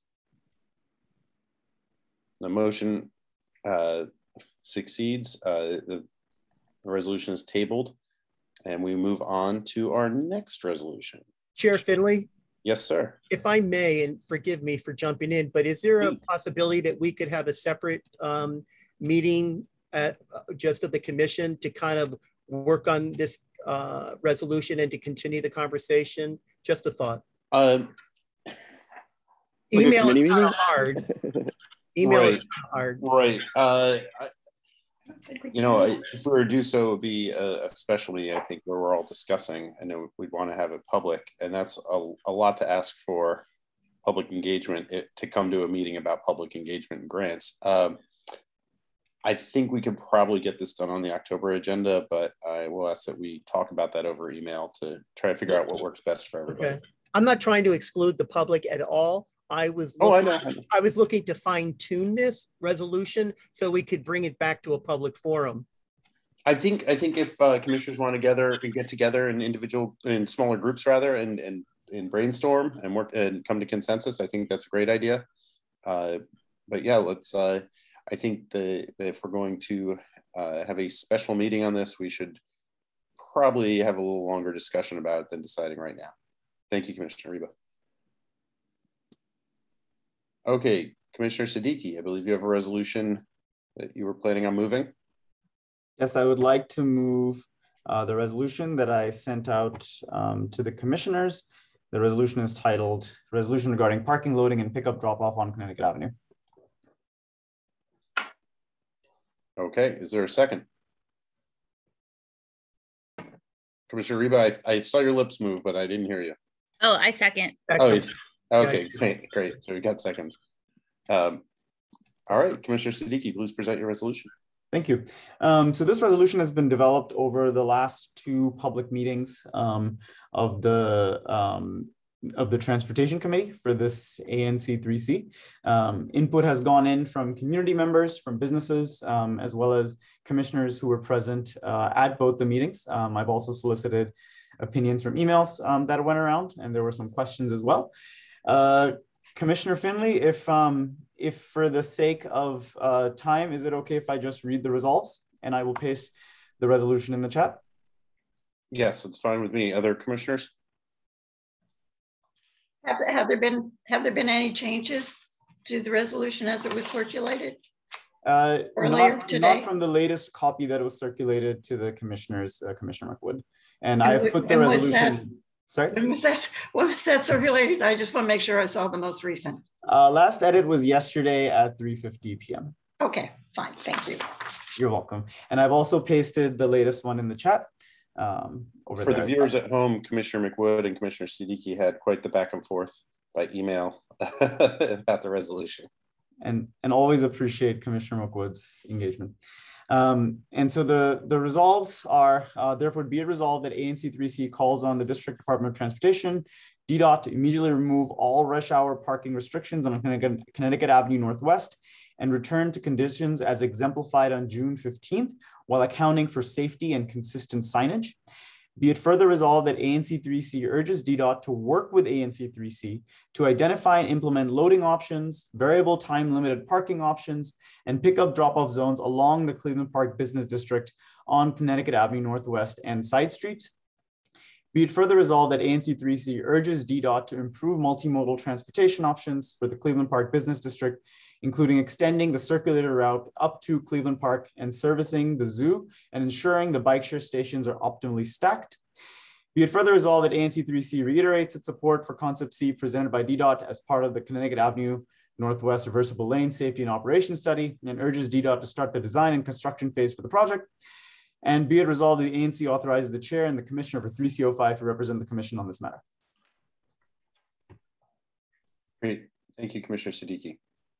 Fellow commissioners, do you have any? Thank you. Do you have any questions for Commissioner Siddiqui? I just have one comment, and that is in the second to last resolve, where the resolution indicates that ANC3C urges DDOT to start the design and construction phase of the project. I think we need to be reminded that DDOT only had money to for the excuse me, they had the money for the help me out here, for the study. For the study, thank you. That's they only had the money for the study. They don't have any money for the construction phase. So I would suggest we. Wait, sorry to interrupt. They have money in the next budget. Mary Chey put it in. Well, then I think that we should show support versus, my opinion, instead of saying start the design and construction phase, because that budget hasn't been approved yet. Let's be honest. That's still being worked out. It could be approved, it could not be approved. And I'm not talking about this project, I'm talking about the overall budget. But I would just say something to the effect of that we strongly support, and that we support, I don't know, but to say to start the design and construction phase like the money's already there, I think is misleading to those that are reading this who aren't familiar with the process, and that monies were only identified for the study at this point. That's all. Thank you, Commissioner Reba. How about if we made this, be it further resolved that ANC3C reiterates its support for Concept C, presented by DDOT as part of the Connecticut Avenue Northwest Reversible Lane Study and Operation Study, and urges DDOT to engage the next phase of the project, engage with the next. Well, no, I would actually even take it one step further, since the budget has not been approved, and says, and urges the mayor and the city council to approve this budget. To approve. Are you sure? I think it's approved, Brian. Approved. Yeah. Yeah. It's been, so the design has been approved, but I think construction might not have been. So well, the budget, I'm saying the budget's approved. Yeah, and I think the budget only contains design, but maybe the construction. So how about we say design, or even if we want, we can say start the next phase. How does that sound? Next phase sounds good. Okay. Commissioner, would you be more comfortable with next phase or design? Sure. I'm flexible. I really am. I would like to stick with design because I think that is already in there. Okay, thank you, Commissioner Reba. Yes, Commissioner McWood. I have a number of concerns about this resolution, although I support the title of the resolution, which says that that the topic is parking, loading, and pickup drop-off on Connecticut Avenue. And none of these will be a surprise because we've had emails going back and forth. I remain concerned about the many whereas sections that don't talk about parking, loading, or pickup drop-off, but talk about safety on the streets, discuss Connecticut Avenue being a high crash corridor, which I still have not been able to find that citation in any of the DDOT studies. The link between all of those whereas sections and what we want to ask DDOT to do regarding parking, loading, and pickup drop-off, I don't see the linkage. And it seems as though those whereas clauses have more to do with supporting Concept C of the reversible lane study than they do with the title of the resolution. I don't have a problem if we want to reiterate support for Concept C, which DDOT still has not made a decision about that, despite the fact that there seems to be some budget support for whatever decision they are going to make, or that they will make. But I would like to, I would either like to see the whereases from number 2 through number 8 linked in some way to what we are asking DDOT to do, or I would like to ask that they be eliminated, because they just don't seem as though they're relevant to what we are asking DDOT to do. And then whereas number 9 talks about concept C, and there it does seem to be linking concept C to a request for specific changes regarding loading and pickup and drop off zones, but DDOT hasn't decided that concept C is the option that they are going to choose and move forward. So our asking them to actually implement those aspects of concept C seems premature. And what I think the intent of the resolution is to try to get some relief for the businesses regarding parking and loading now, prior to any changes to Connecticut Avenue. Other than we are asking that the reversible lane operation be stopped now, which I also support. So I think we're sort of sending, I think it's confusing. And what I would like to see is the resolution target the loading, parking, pickup, drop-off situation that it is a problem right now and needs solutions right now. Acknowledging that there may be changes down the road to Connecticut Avenue, but they are going to be years from now. And the businesses need assistance right now with these issues. So I would like to see it streamlined so that it's very clear what we are targeting and what we are asking DDOT to do. And then in addition to that, when we get to the resolve section, the first one, I'd like to have businesses included along with the ANC, asking DDOT to work with the ANC and the businesses. And I'd like to see, in addition to loading options, parking options and pickup and drop off options in the Cleveland Park Business District without necessarily concluding that the parking options would be variable time limited parking options that may be in the toolbox that DDOT would present, but I don't think we should be limited to that. And the other concern I have is at the very end that we're sort of authorizing DDOT to extend parking options, pickup and drop off and loading options to the side streets in addition to Connecticut Avenue.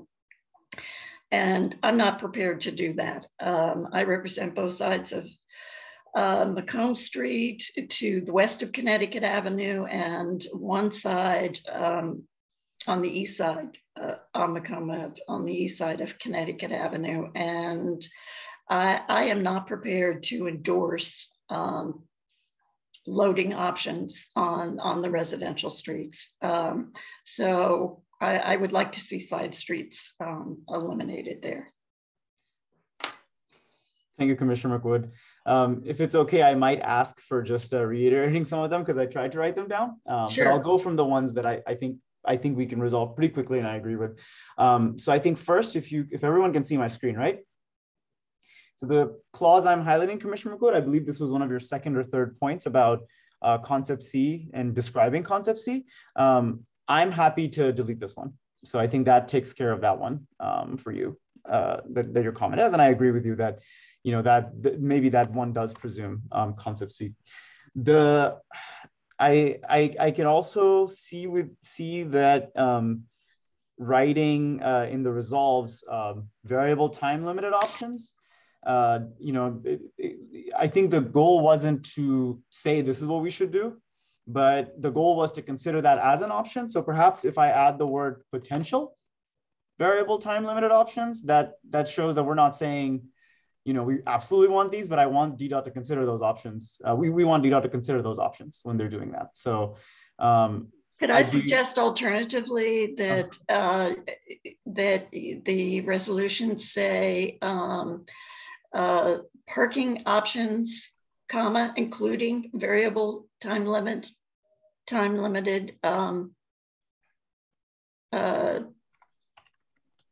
parking? Yes, parking options, including variable time limited parking. How does that look? Okay.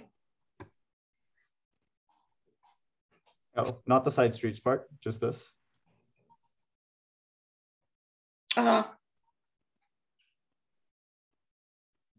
Okay, and what about side streets? So I'm open to adding a qualifier there too. Which would be what?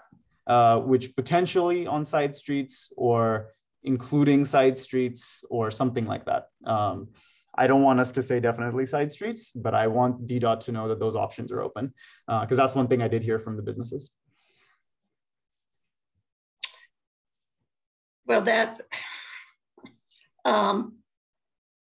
I think when you frame the location of where you're talking about improving loading, parking, pickup and drop off to the Cleveland Park Business District, if you eliminate Connecticut Avenue and side streets, that may be broad enough to take in what you want. I simply can't support telling DDOT that they should impose loading zones on residential streets. I can't do that. Right, and I don't think we're asking them to impose it, and it's not for loading, so it's mostly for the parking. It includes loading. There might be some. Yeah, I know. There's some loading in the resolves. I can see that. How about we say potential parking on side streets?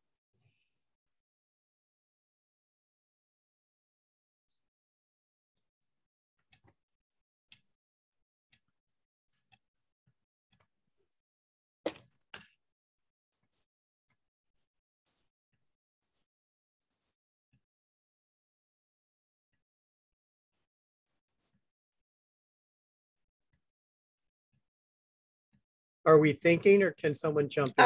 I'm thinking because there's RPP parking restrictions on Macomb Street to the west.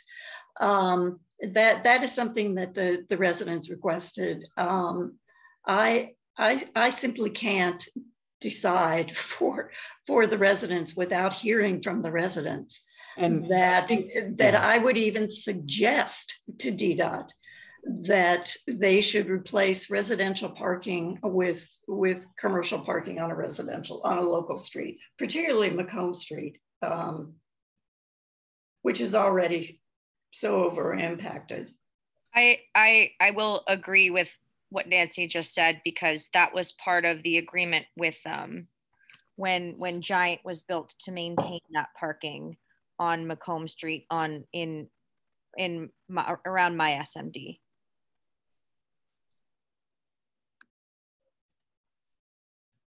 So I completely respect both of your opinions. I think from the discussion this was floated as a viable option. I'm totally willing to soften the language further, but I do want DDOT to consider it, and I'm not saying that we should do it. There's nothing in the resolution that says that will happen. But I'm sure Bob of Cleveland Park Valet would love it if we could have maybe one spot on Macomb. And Commissioner McQuoid, I'm not trying to go into your district or whatever, but I'm trying to talk through the examples and of what could be possible. So I'm willing to soften it, but I would request, I would like to keep it in. I understand. Let me raise one other whereas, number 11, which is at the top of the second page. The statement is Cleveland Park Business District has insufficient designated loading areas on Connecticut Avenue, side streets and alleys. I don't know what is meant there. I'm not sure what you're defining as designated loading areas. It certainly is true that there may be inefficient use of loading areas, but they are currently not designated. Loading areas are not on side streets currently. How about Commissioner McWood, how about we solve this by just doing that? Just doing what? Sorry, I just deleted it. Whereas the Cleveland Park Business District has insufficient designated loading areas, which results in double parking in the Cleveland Park Business District on Connecticut Avenue Northwest. That works for me. That's a very succinct way of stating it. Yep, a better way of stating it. So I appreciate that, Commissioner McWood. Okay, so you eliminated side streets and alleys?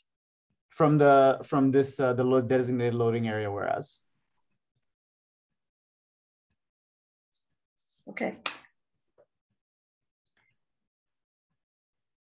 And then, oh, sorry, are you still thinking, Commissioner McWood? No.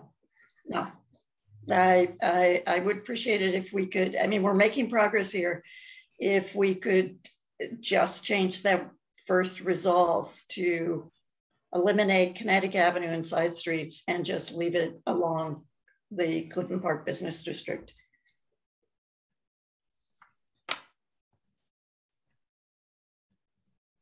I mean, it might evolve that if DDOT is willing to come out and take a look at this and we involve the businesses and the community, that there would be a general meeting of the minds that maybe we need to expand the loading zones or the commercial parking zones. But I don't think we're there yet. This hasn't really been looked at and sufficiently. We know we've got a problem that we need to solve, but I am not ready to tell DDOT that they can move these commercial uses to residential streets with my support. I can't say that. I respect that, Commissioner McWood. I would again I would like to keep it in only because it has been floated as an option, and I would like us to at least consider it. Commissioner Fink, I guess your hand is up. Hey, I'm having trouble seeing the whereases. Can you mind reading the whereases? Not the whereases, the resolves for me real fast. Can you see my screen, Commissioner Fink? I mean, there's a lot of whereases. It's the same as I sent around.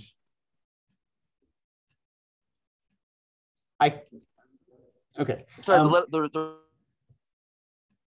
sorry? Bad. Sorry? Sorry, the resolves? The resolves? Okay. Here, how about if I paste it in the chat? Is that better? Because I did read them once and I don't want to take up too much time. Yeah, that'd be helpful. Thank you, Commissioner. Yes.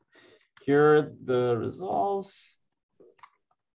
Commissioner McWood, to your one point about there being the whereases being related to a lot by safety, would it be better if we added a safety resolve to it? Because I think the whole point is that 2 lanes are safer than 3. The 4 lanes are safer than 6 lanes.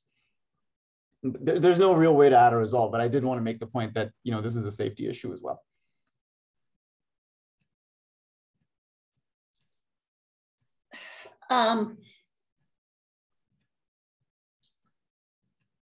I don't see the connection between 4 lanes being safer than 6 lanes. And if you can relate, as far as I know, and I may be wrong about this, DDOT has related crash incidences to the two reversible lanes. I am not aware that DDOT has related crash incidences, serious crash incidences to 6 lanes of traffic, either on Connecticut Avenue or any other location throughout the city. I don't see the linkage, and I think we're, and I'm not quite sure why we would be making that statement. So I think this is standard, at least in the traffic engineering literature, in terms of lanes of traffic and the danger to pedestrians. But Commissioner Pagets, you have your hand up? No, I was going to echo what you were just about to make a point of. I mean, more lanes of car traffic, they're traveling faster, and there are more of them, you have more incident. This needs to be, it is a huge issue in this city that we tend to look at these things only through the lens of the convenience of a single use vehicle driver and their ability to park. And this needs to be framed, all of this needs to be from a place of safety of more of the people, and especially the people that aren't protected by the 2.5 ton hunk of metal that they're traveling in. So this comes down to, like, I have had several close calls with these trucks in the loading docks or not loading properly, folks double parking, like just not paying attention to basic rules of car. And it's abusive, it's violent, it's terrifying out there. And we need to stop catering to only car on this. So that's why I think the safety things are essential to this, because it needs to not only be about the convenience of parking, it needs to be about, making sure that we're not doing things that are being more dangerous to the pedestrians, the cyclists, the people in scooters, the folks needing, wheelchair assistance, all of that. Like, it just needs to not be so like, what's in it for the businesses and what's in it for the people who drive. It's for the people who are using the streets.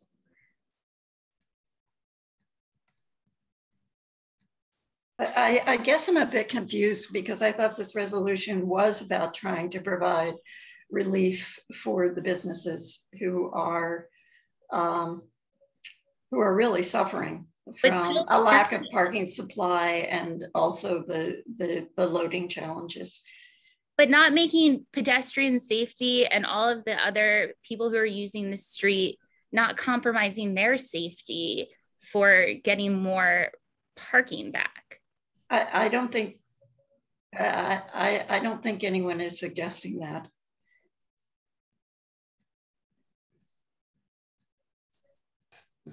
I don't know if it's being suggested, but I think that should be the focus.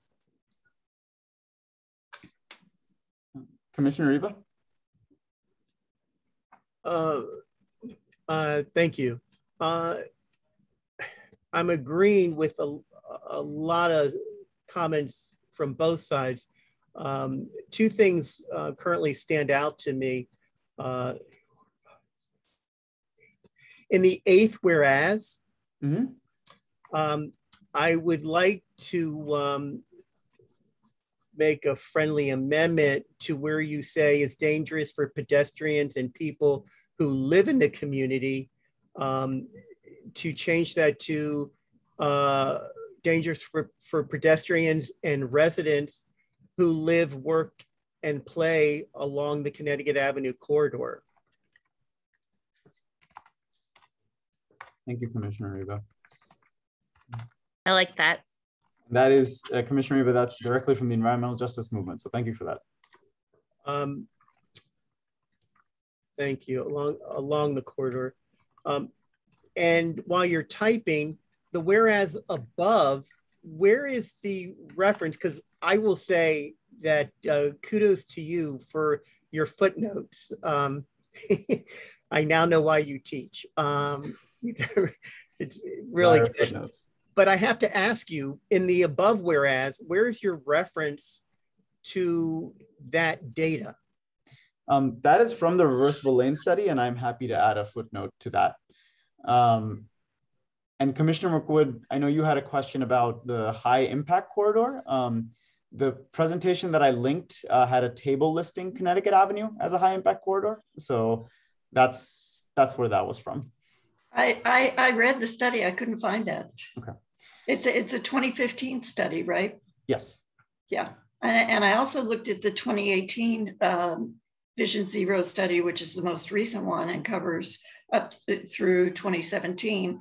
And I didn't see it there either. In fact, Connecticut Avenue was among the, and Ward 3 generally was among the safest parts of the city and the least crash incidences. Well, okay, no. So it doesn't mean that there's a lot of crashes on Connecticut Avenue. It just means that as part of Vision Zero, DDOT was going to study it. Well, this seems to be. It just says a Vision Zero high that crash. It is a high crash corridor. Well, a Vision Zero high crash corridor. Would it be better if I add to be studied?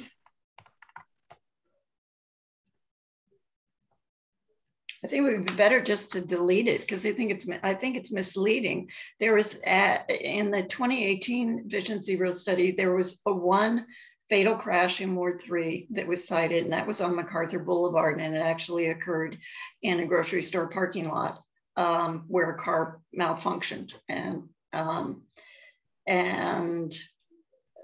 I believe in terms of the overall non-fatal crashes that were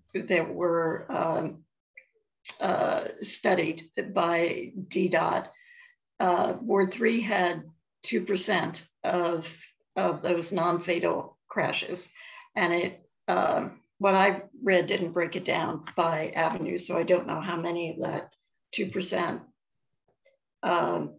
occurred on Connecticut Avenue, but I mean, I'm looking. I just wanted to find Sure. these statistics somewhere, and I couldn't find them. Commissioner Boucher has her hand up. Sorry, I didn't have all my cameras expanded, but please go ahead, Commissioner.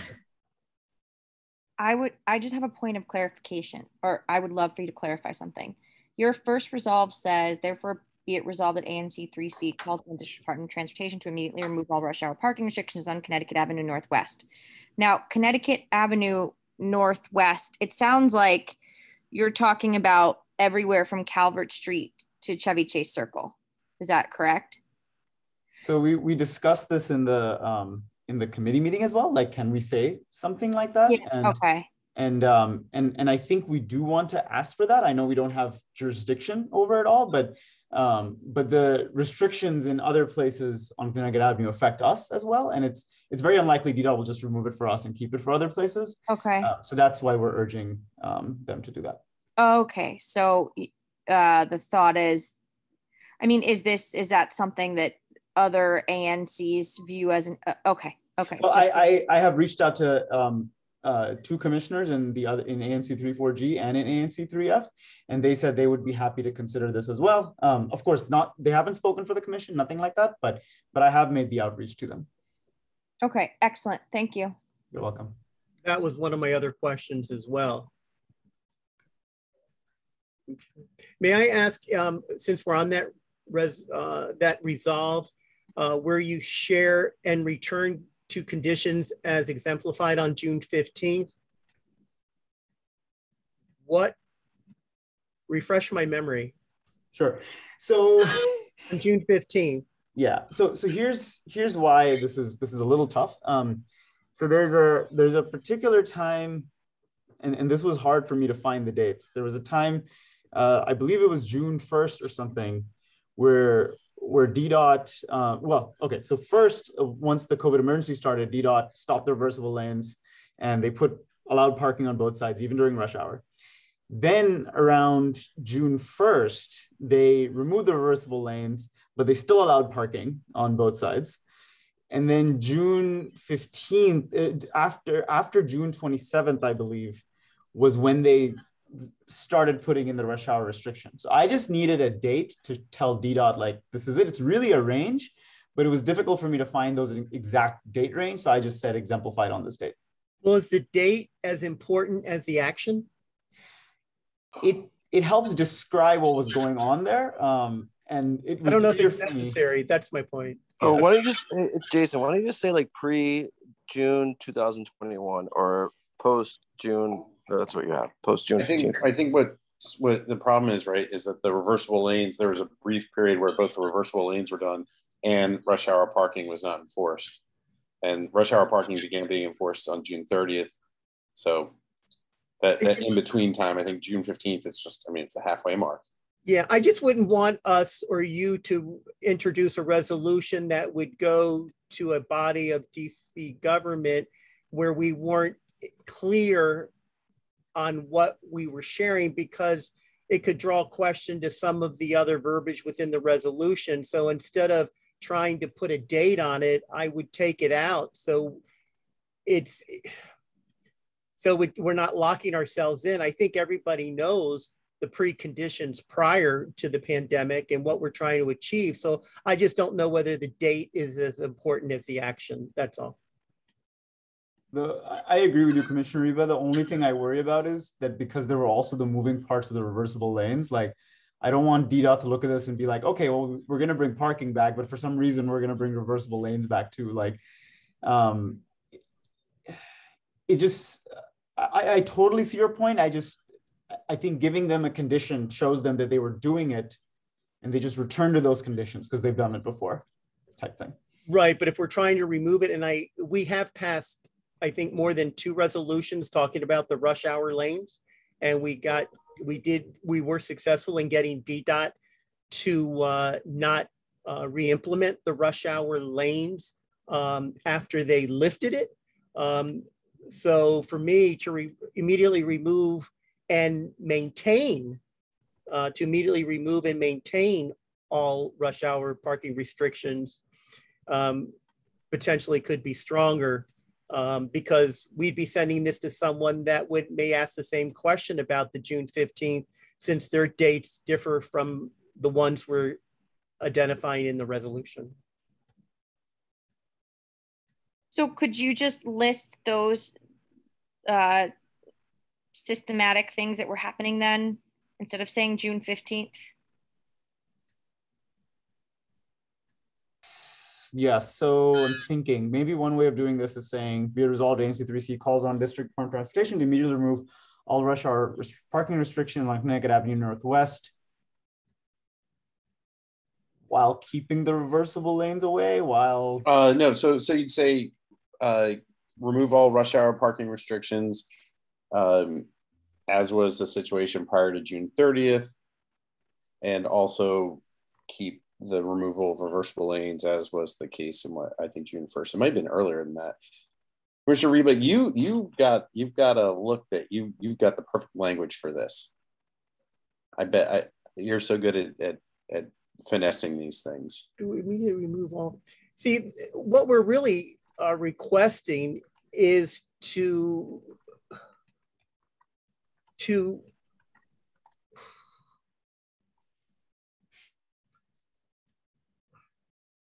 maintain the parking restrictions that were implemented during the pandemic, because all this came to fruition due to the pandemic. So for me, it's just not the date is as important as the circumstances. Is that helpful? Lee Brown, I think you're right. Yeah, it is helpful. How does this look now?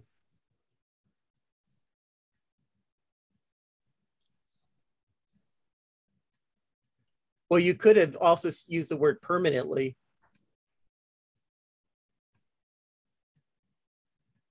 And not permanently re-implement? To immediately remove all rush hour parking restrictions along the Connecticut Avenue corridor permanently. And I don't want to go permanently. I just want to say right now. Well, first of all, if you're saying right now, it is right now. There are no rush hour. You cannot park on Connecticut Avenue. Right, so I'm saying remove all rush hour parking restrictions. But I also think, and if I may jump, it's while maintaining I don't know if it's accounting for safety and consistent signage. It's, well, accounting for, while implementing perhaps, because there's a lot of issues along the Connecticut Avenue corridor. Ed mentioned that during numerous presentations that the signage needed to be tweaked along the Connecticut Avenue corridor. And Ed and I actually took a ride up and down the Connecticut Avenue corridor, and I pointed out the inconsistency of signage and its location. There's a lot of signage that is literally waist high, that is blocked by curb lane traffic. So if a truck or some type of van was traveling north or south along Connecticut Avenue, you would never see the signage because it's not in visible sight. I added the word implementing consistent signage. I think you're right. Well, accounting for safety, okay. And not re-implement reversible lane, to immediately remove all rush hour and not re-implement. That works. That works. Other commissioners, is that okay? Mm-hmm. Works for me. Wonderful. Thank you, Commissioner Eva. Thank you all commissioners. It might be clear if you just reverse them. Yeah. Yeah. Well, they're not really implementing, right? Like I want to make the point first, right? If you say that DDOT to remove reversible lanes and immediately remove all rush hour parking restrictions. Well, they've already removed the reversible lanes, right? So it's just, right. So you don't want them to reimpose it. Yeah. How about if I do this? Put a comma here. Therefore, be resolved, ANC3C calls on this DDOT to immediately remove all rush hour parking restrictions, not re-implement reversible lanes. And account for safety and while implementing consistent signage. That's a lot. It is a lot. I trust our friends at DDOT can understand. Yeah. A lot of words. All right, how's that? It is a lot, but yeah. Put a list there. Less worried about the words. I don't know. Have you read their signs lately? Their directions. The ones that are at knee height at best. The 20 is plenty. The ones that we're trying to fix. Yeah, right. My comment was going to be I was less concerned about the words here and more about the implementation that they might seek. So same page. Okay, I think this does it. I mean, the first part is really the most important. The other ones are mainly qualifiers. So I think this should be okay if everyone's okay with it. Well, I think that needs to say implement consistent signage, not implementing. Yes. Thank you.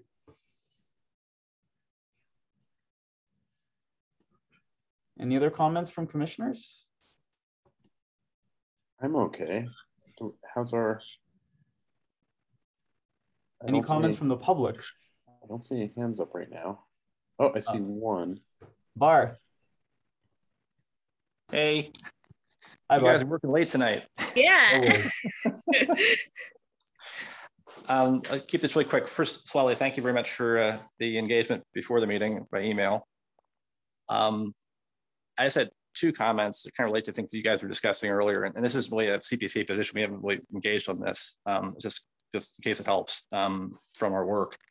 One was, you were mentioning there's sort of a focus here about loading and unloading and parking issues for the moment. And then you changed the whereases to take out references to option C, but that's still resolved in the resolution. So I'm just not quite sure how that works. And then regarding that issue of option C, without getting into the merits of that issue, I understand that the ANC supports it. My question is about next steps, because my understanding is the process is that they're supposed to come back, DDOT's supposed to come back with what they're planning to do as a single option, and then be further opportunity for public engagement about that option and how to approach it, that kind of thing. And I think my impression was there might be further data being developed and shared, or at least there should be. We asked for that from CPCA, for example. And I'm just wondering whether there's jumping from option C to design is actually the next step, or the next step is, further engagement on the option they select to inform next steps, because there might be a variety of things that would make sense to do once we know what they're proposing to do. But right now we don't know precisely what they're proposing, and they said they were going to come back to the neighborhood to talk with us further, maybe do a walk of the avenue to look into loading and unloading issues and other stuff. So I think there's sort of steps in between that haven't occurred yet, but maybe you guys know things that we haven't heard about. That's it. So just to clarify, Bar, the design phase is the walk through the additional thing and stuff. It's just they just have the study, and then the next phase is design. And so within that, they're going to do all that. Nothing else has occurred. We haven't heard any choice of options or anything like that. I see. So maybe the idea is you're still supporting option C, and then essentially, regardless of what option is coming forward, that they should be moving forward with their design work. Mm-hmm. Is that the idea? Mm-hmm. Okay. They also haven't provided us with a timeline of when they're planning on deciding either, despite best efforts to. Okay. Yeah. So we've tried. Yeah, no, I hear you. So I'll leave you guys to it. I wasn't quite sure if those need to be split up. It sounds like there's sort of two different options, two different issues, but I appreciate your hope is that the design will be under option C, and you don't want to undercut that. So I'll stop there. Thank you. No, thanks, Bar.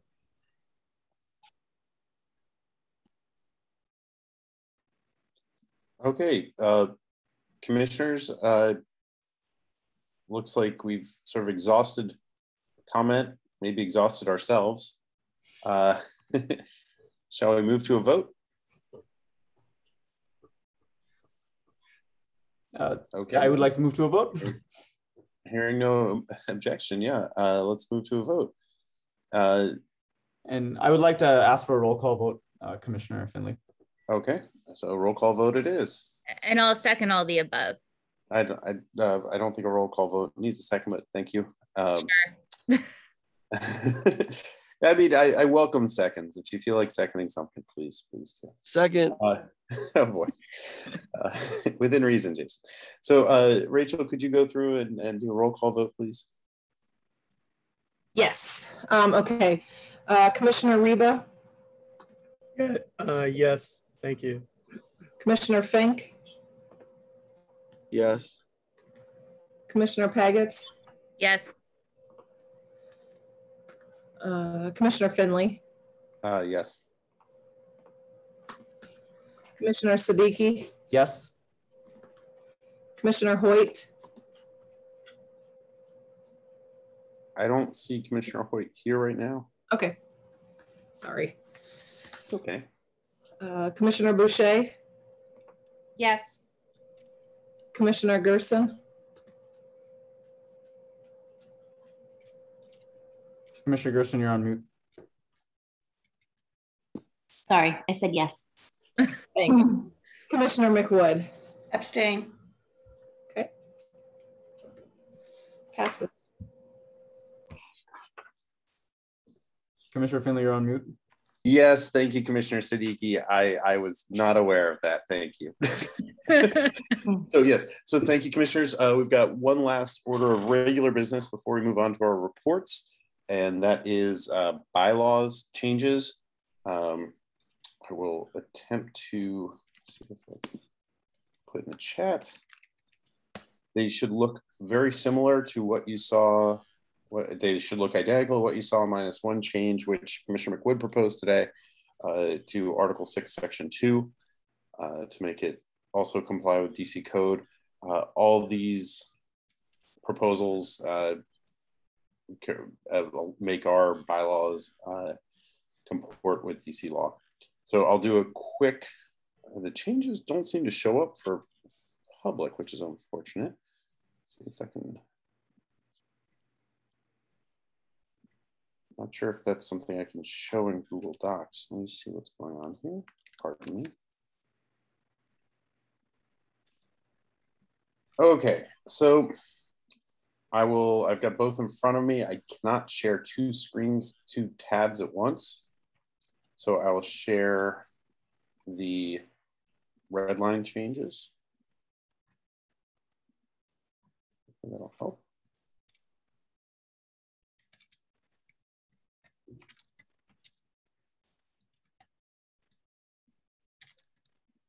Thank you for bearing with me. Okay, can everybody see the proposed bylaw changes? Yes. Yes. Okay. Thank you. Great. So everything in green is a proposed change. Oh boy.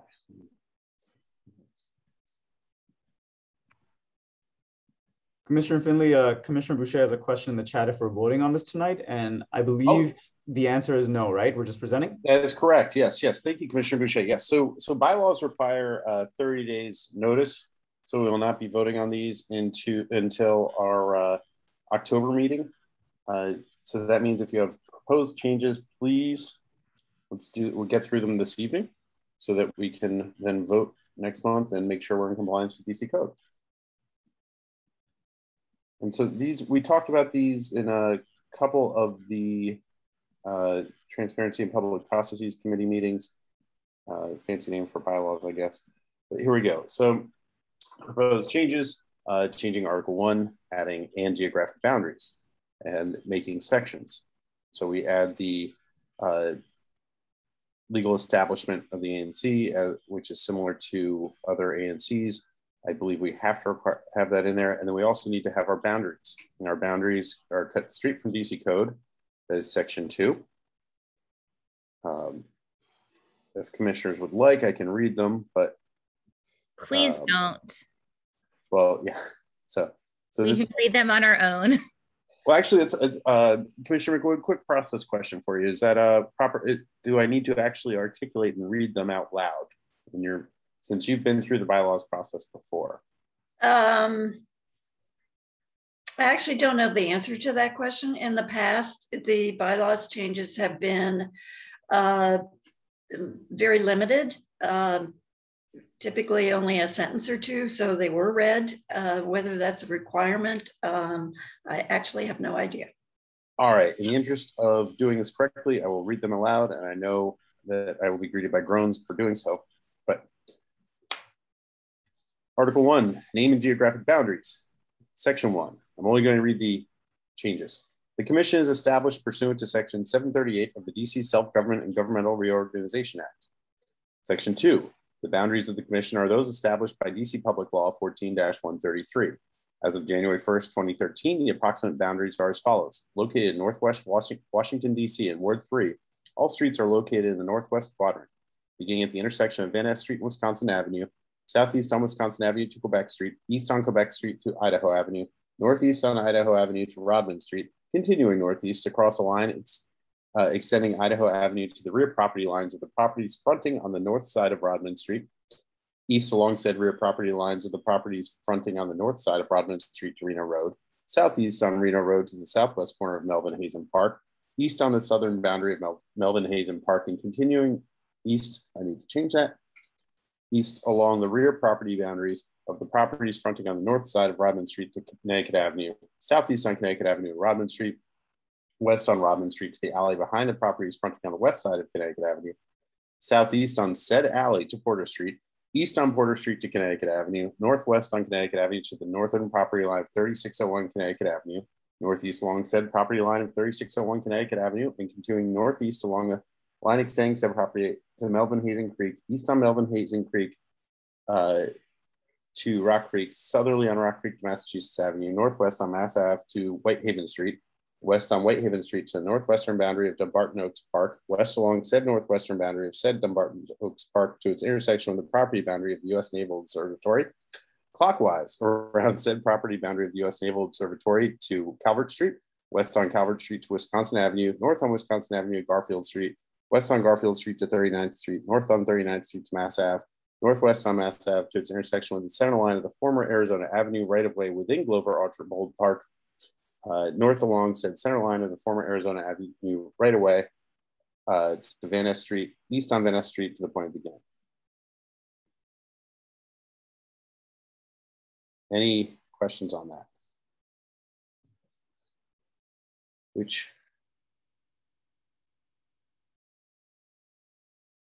Okay, so Article 2 does not change. Article 3 does not change. Article 4 adds officer selection.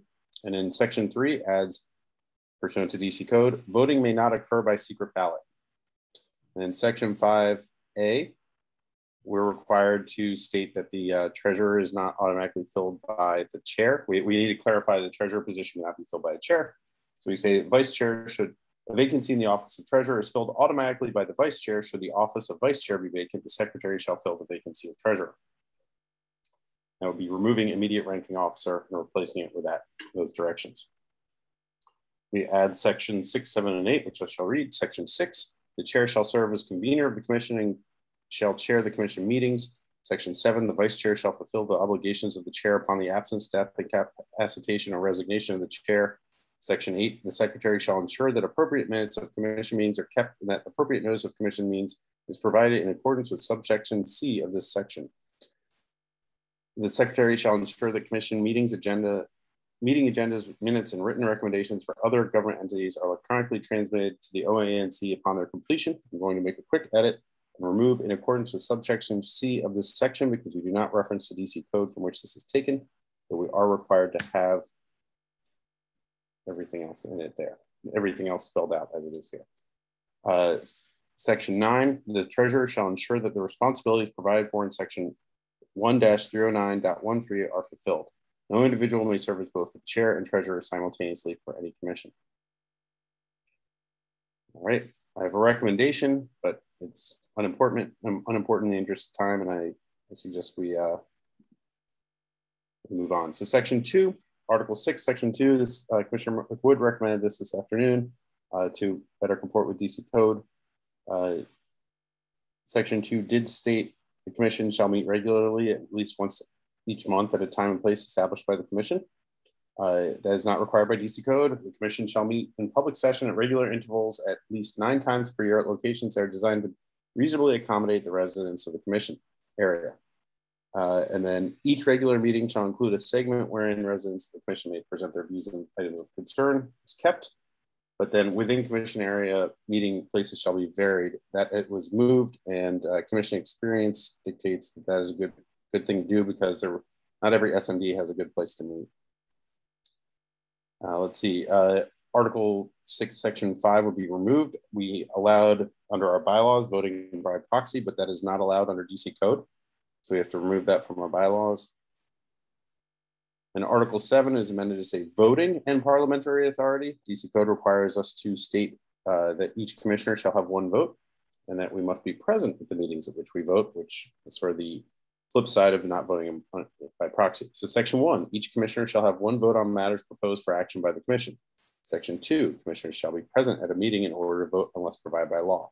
And then Section 3 exists, sorry, excellent, but just adding the Section 3 title. And those are the changes, proposed changes.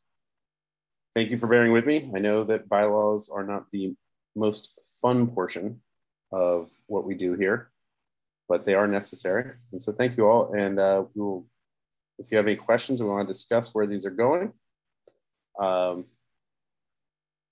please, let's do so. Anybody? Bueller? Commissioner Finley, I don't have any questions, but I would like to move to end this discussion. Thank you, Commissioner Siddiqui. Second. Okay, it's great, but we do have to get through these tonight. So I see only Commissioners Reba and McWood and I have our video on. So we're okay. Everybody's okay to move on. Nobody really wants to discuss this. We'll have changes in October because we won't be able to address them in October. Okay. Thank you for making the changes I suggested. Oh, of course. Thank you. All right, moving on. We are going to, I believe, the Secretary's report. Is that correct? Yes.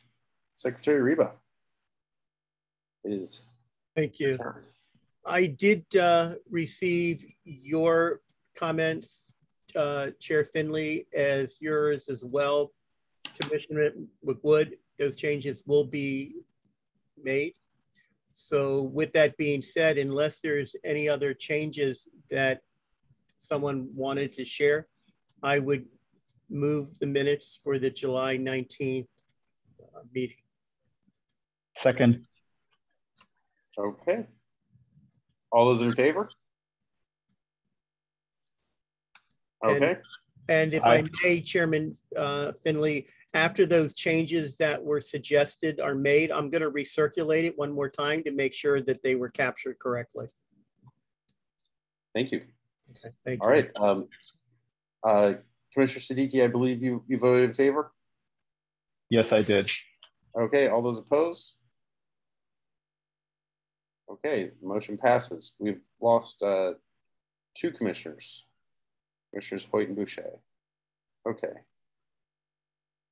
Let's see. Next up, we have the Treasurer's Report. Is there a Treasurer's Report this evening, Treasurer Siddiqui?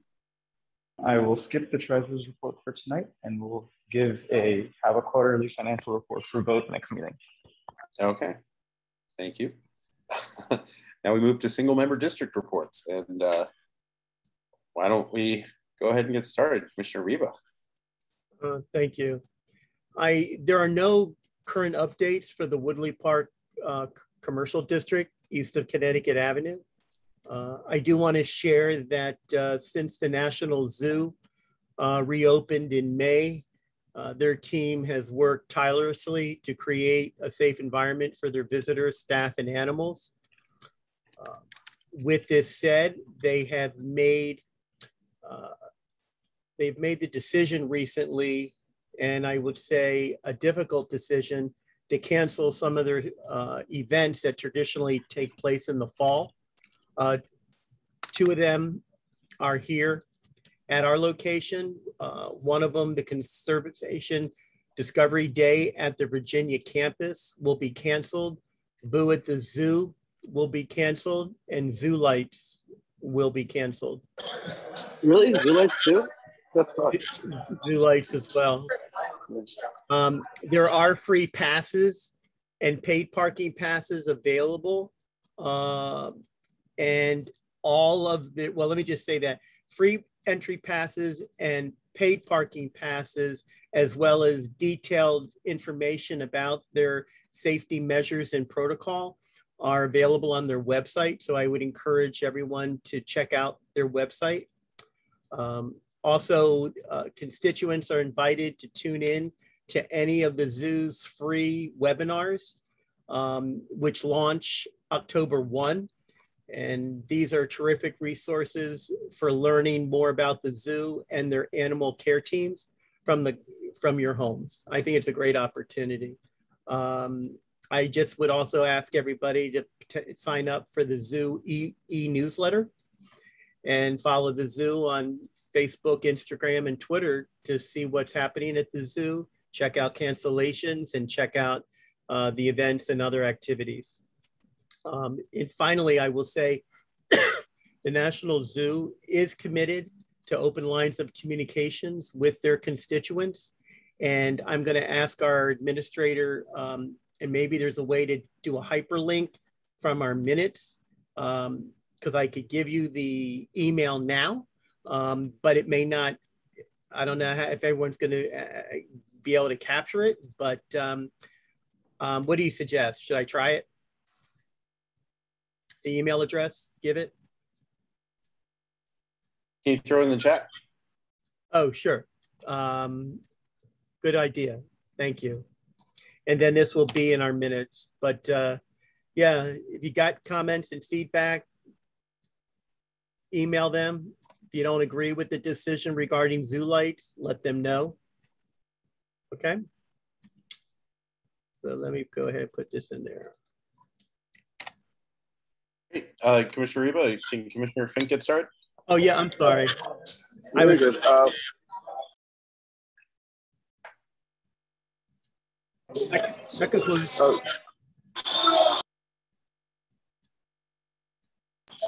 Sorry, I'm at Cleveland Park Bar and Grill, trying to enjoy Commissioner Finley's S&P. Getting a late dinner, I imagine. Yes, mozzarella sticks. Anyways, I just wanted to say, as you saw from tonight, the biggest issue with the CO2 right now is district kitchens, awning, and potential temporary winter walls. But we're working through that, and hopefully we'll have a redesign for the community to look at in the next week or two. besides that, everything's pretty quiet in the SMD. That's all for my report. Thank you. Do we have Commissioner Paget still on the call?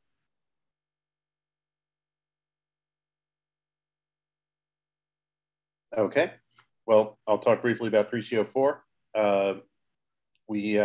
As most folks know, we have a lot of construction coming down the pike, and PEPCO is currently doing some sort of manhole relocation project, for lack of a better term. I'm not sure I fully understand the scope of what they're doing, but I understand that they're doing it in preparation for all the work that's about to be done with the Streetscape and Drainage project, which is slated to start next month. In the last 18 months, it's going to put an enormous burden on all of those in the Cleveland Park community, on our patients, but it's going to also put a huge burden on the businesses in Cleveland Park. So please continue to frequent them as much as you can. I saw that Jack in the comments asked about my favorite muscle bar, St. Arnold's. I spoke to one of the owners of St. Arnold's a week or two ago. This question was not a plant from Jack, but I appreciate it anyway. That they want to reopen. They are still working it out with the property owners to repair the kitchen after their fire in, I think, December 2019. So they are really hoping to reopen, but it's sort of out of their hands for right now. Let's see, are there any other updates for 3C04 other than the service lane being under construction? No, I think that's about it. And Commissioner Siddiqui, over to you. So I do want to talk about first park and pool construction, as I do at every meeting. It was an especially miserable week last week where an alarm went off for 9 hours. No one knew how to turn it off. There's overflowing trash over there as well. As I posted on the Cleveland Park listserv, I've reached out to both Councilmember Che's office and Councilmember White's office. Councilmember Che has also reached out to the mayor's office and DGS for some answers on what is the delay, what's keeping the delay in the latest updates, because we haven't had any updates since May. And Councilmember White's office informed me that they are also reaching out to DGS to try and get some answers. As soon as I know more, I will be posting to the Cleveland Park listserv and also informing some residents. Please email me if you would like consistent updates from the project. And yeah, mismanaged as always, both in the short term and the long term. And I'll say one bright star has been that Cracked Eggery opened in my SMD, and unfortunately that's meant that I've been eating a little unhealthy over the last few days. But I think that's overall very good for our neighborhood. Definitely drop by there. Pro tip: order online beforehand, so that way you don't have to stand in line. And they're usually empty. Not empty. They're usually less crowded weekday mornings. And that's it for my SMB. Thank you, Commissioner Siddiqui. I'm just going to throw one thing in about 3CO. Well, no, never mind. I'm sorry. I'll talk later. Commissioner Gersten. I would just like to pass tonight for 3C08. Okay. Commissioner McWood. I would just like to report that with the administration of John Eaton School and some of the residents, we have worked out a voluntary parking plan in the neighborhood for the teachers. We're monitoring it very, very carefully. I don't want to declare it a success yet, but it's progress. That's good to hear. Thank you. And one quick update. I know that most commissioners probably know about the complaints from Alvolo or about Alvolo and their music on Monday nights. I'm actually going to go check out. I hope to get over there before their. I hope to get over there in the next 5 minutes. I doubt I will, but okay. That's all I've got. I think that's everybody. Is there a motion to adjourn? Chair Finley, are we going to? Yes. Consider moving the meeting time to 7? Do we need okay. So a quorum? I don't know if we have a quorum. We do have quorum. Okay. It looks like we have quorum. Yes. So Commissioner Boucher. Yes, we can vote. Okay. All those in favor of moving the October meeting to 7 p.m. Yes. Swally votes yes. Okay. And Commissioner Reba, you say no. Are you still stuck at work at 7 p.m. these days? Am I still stuck at work at 7 p.m.? It looks like you might be in the office now. I am still at work. So Okay, so 7:30 for October at the very least. So we don't want to miss you. I mean, is this something that we could revisit month to month? It is. It's also something that we could discuss over email. Okay, because December may be better at 7 o'clock. I will agree, and maybe even November. But right now, there's a lot going on, and I'll be here for another 2 hours after I hang up tonight. Okay. Well, thank you for your service. So I guess we'll continue that discussion over email, if that's okay with everybody, and we will. Hopefully, I mean, we unfortunately don't have too many members of the public who are hinging on our every time and right now who are hinging on our conversation. So we'll get that out. We'll get sufficient notice out to everybody, let them know. Well, thank you all. Is there a motion to adjourn? I'd like to pass a motion to adjourn. I'm not ready, but okay. All those in favor? Aye. Aye. All those opposed? I think we've lost everybody who could possibly be opposed. Have a great night, everybody, and see you next month. Good night, everyone. Take care. Good night. Thank you.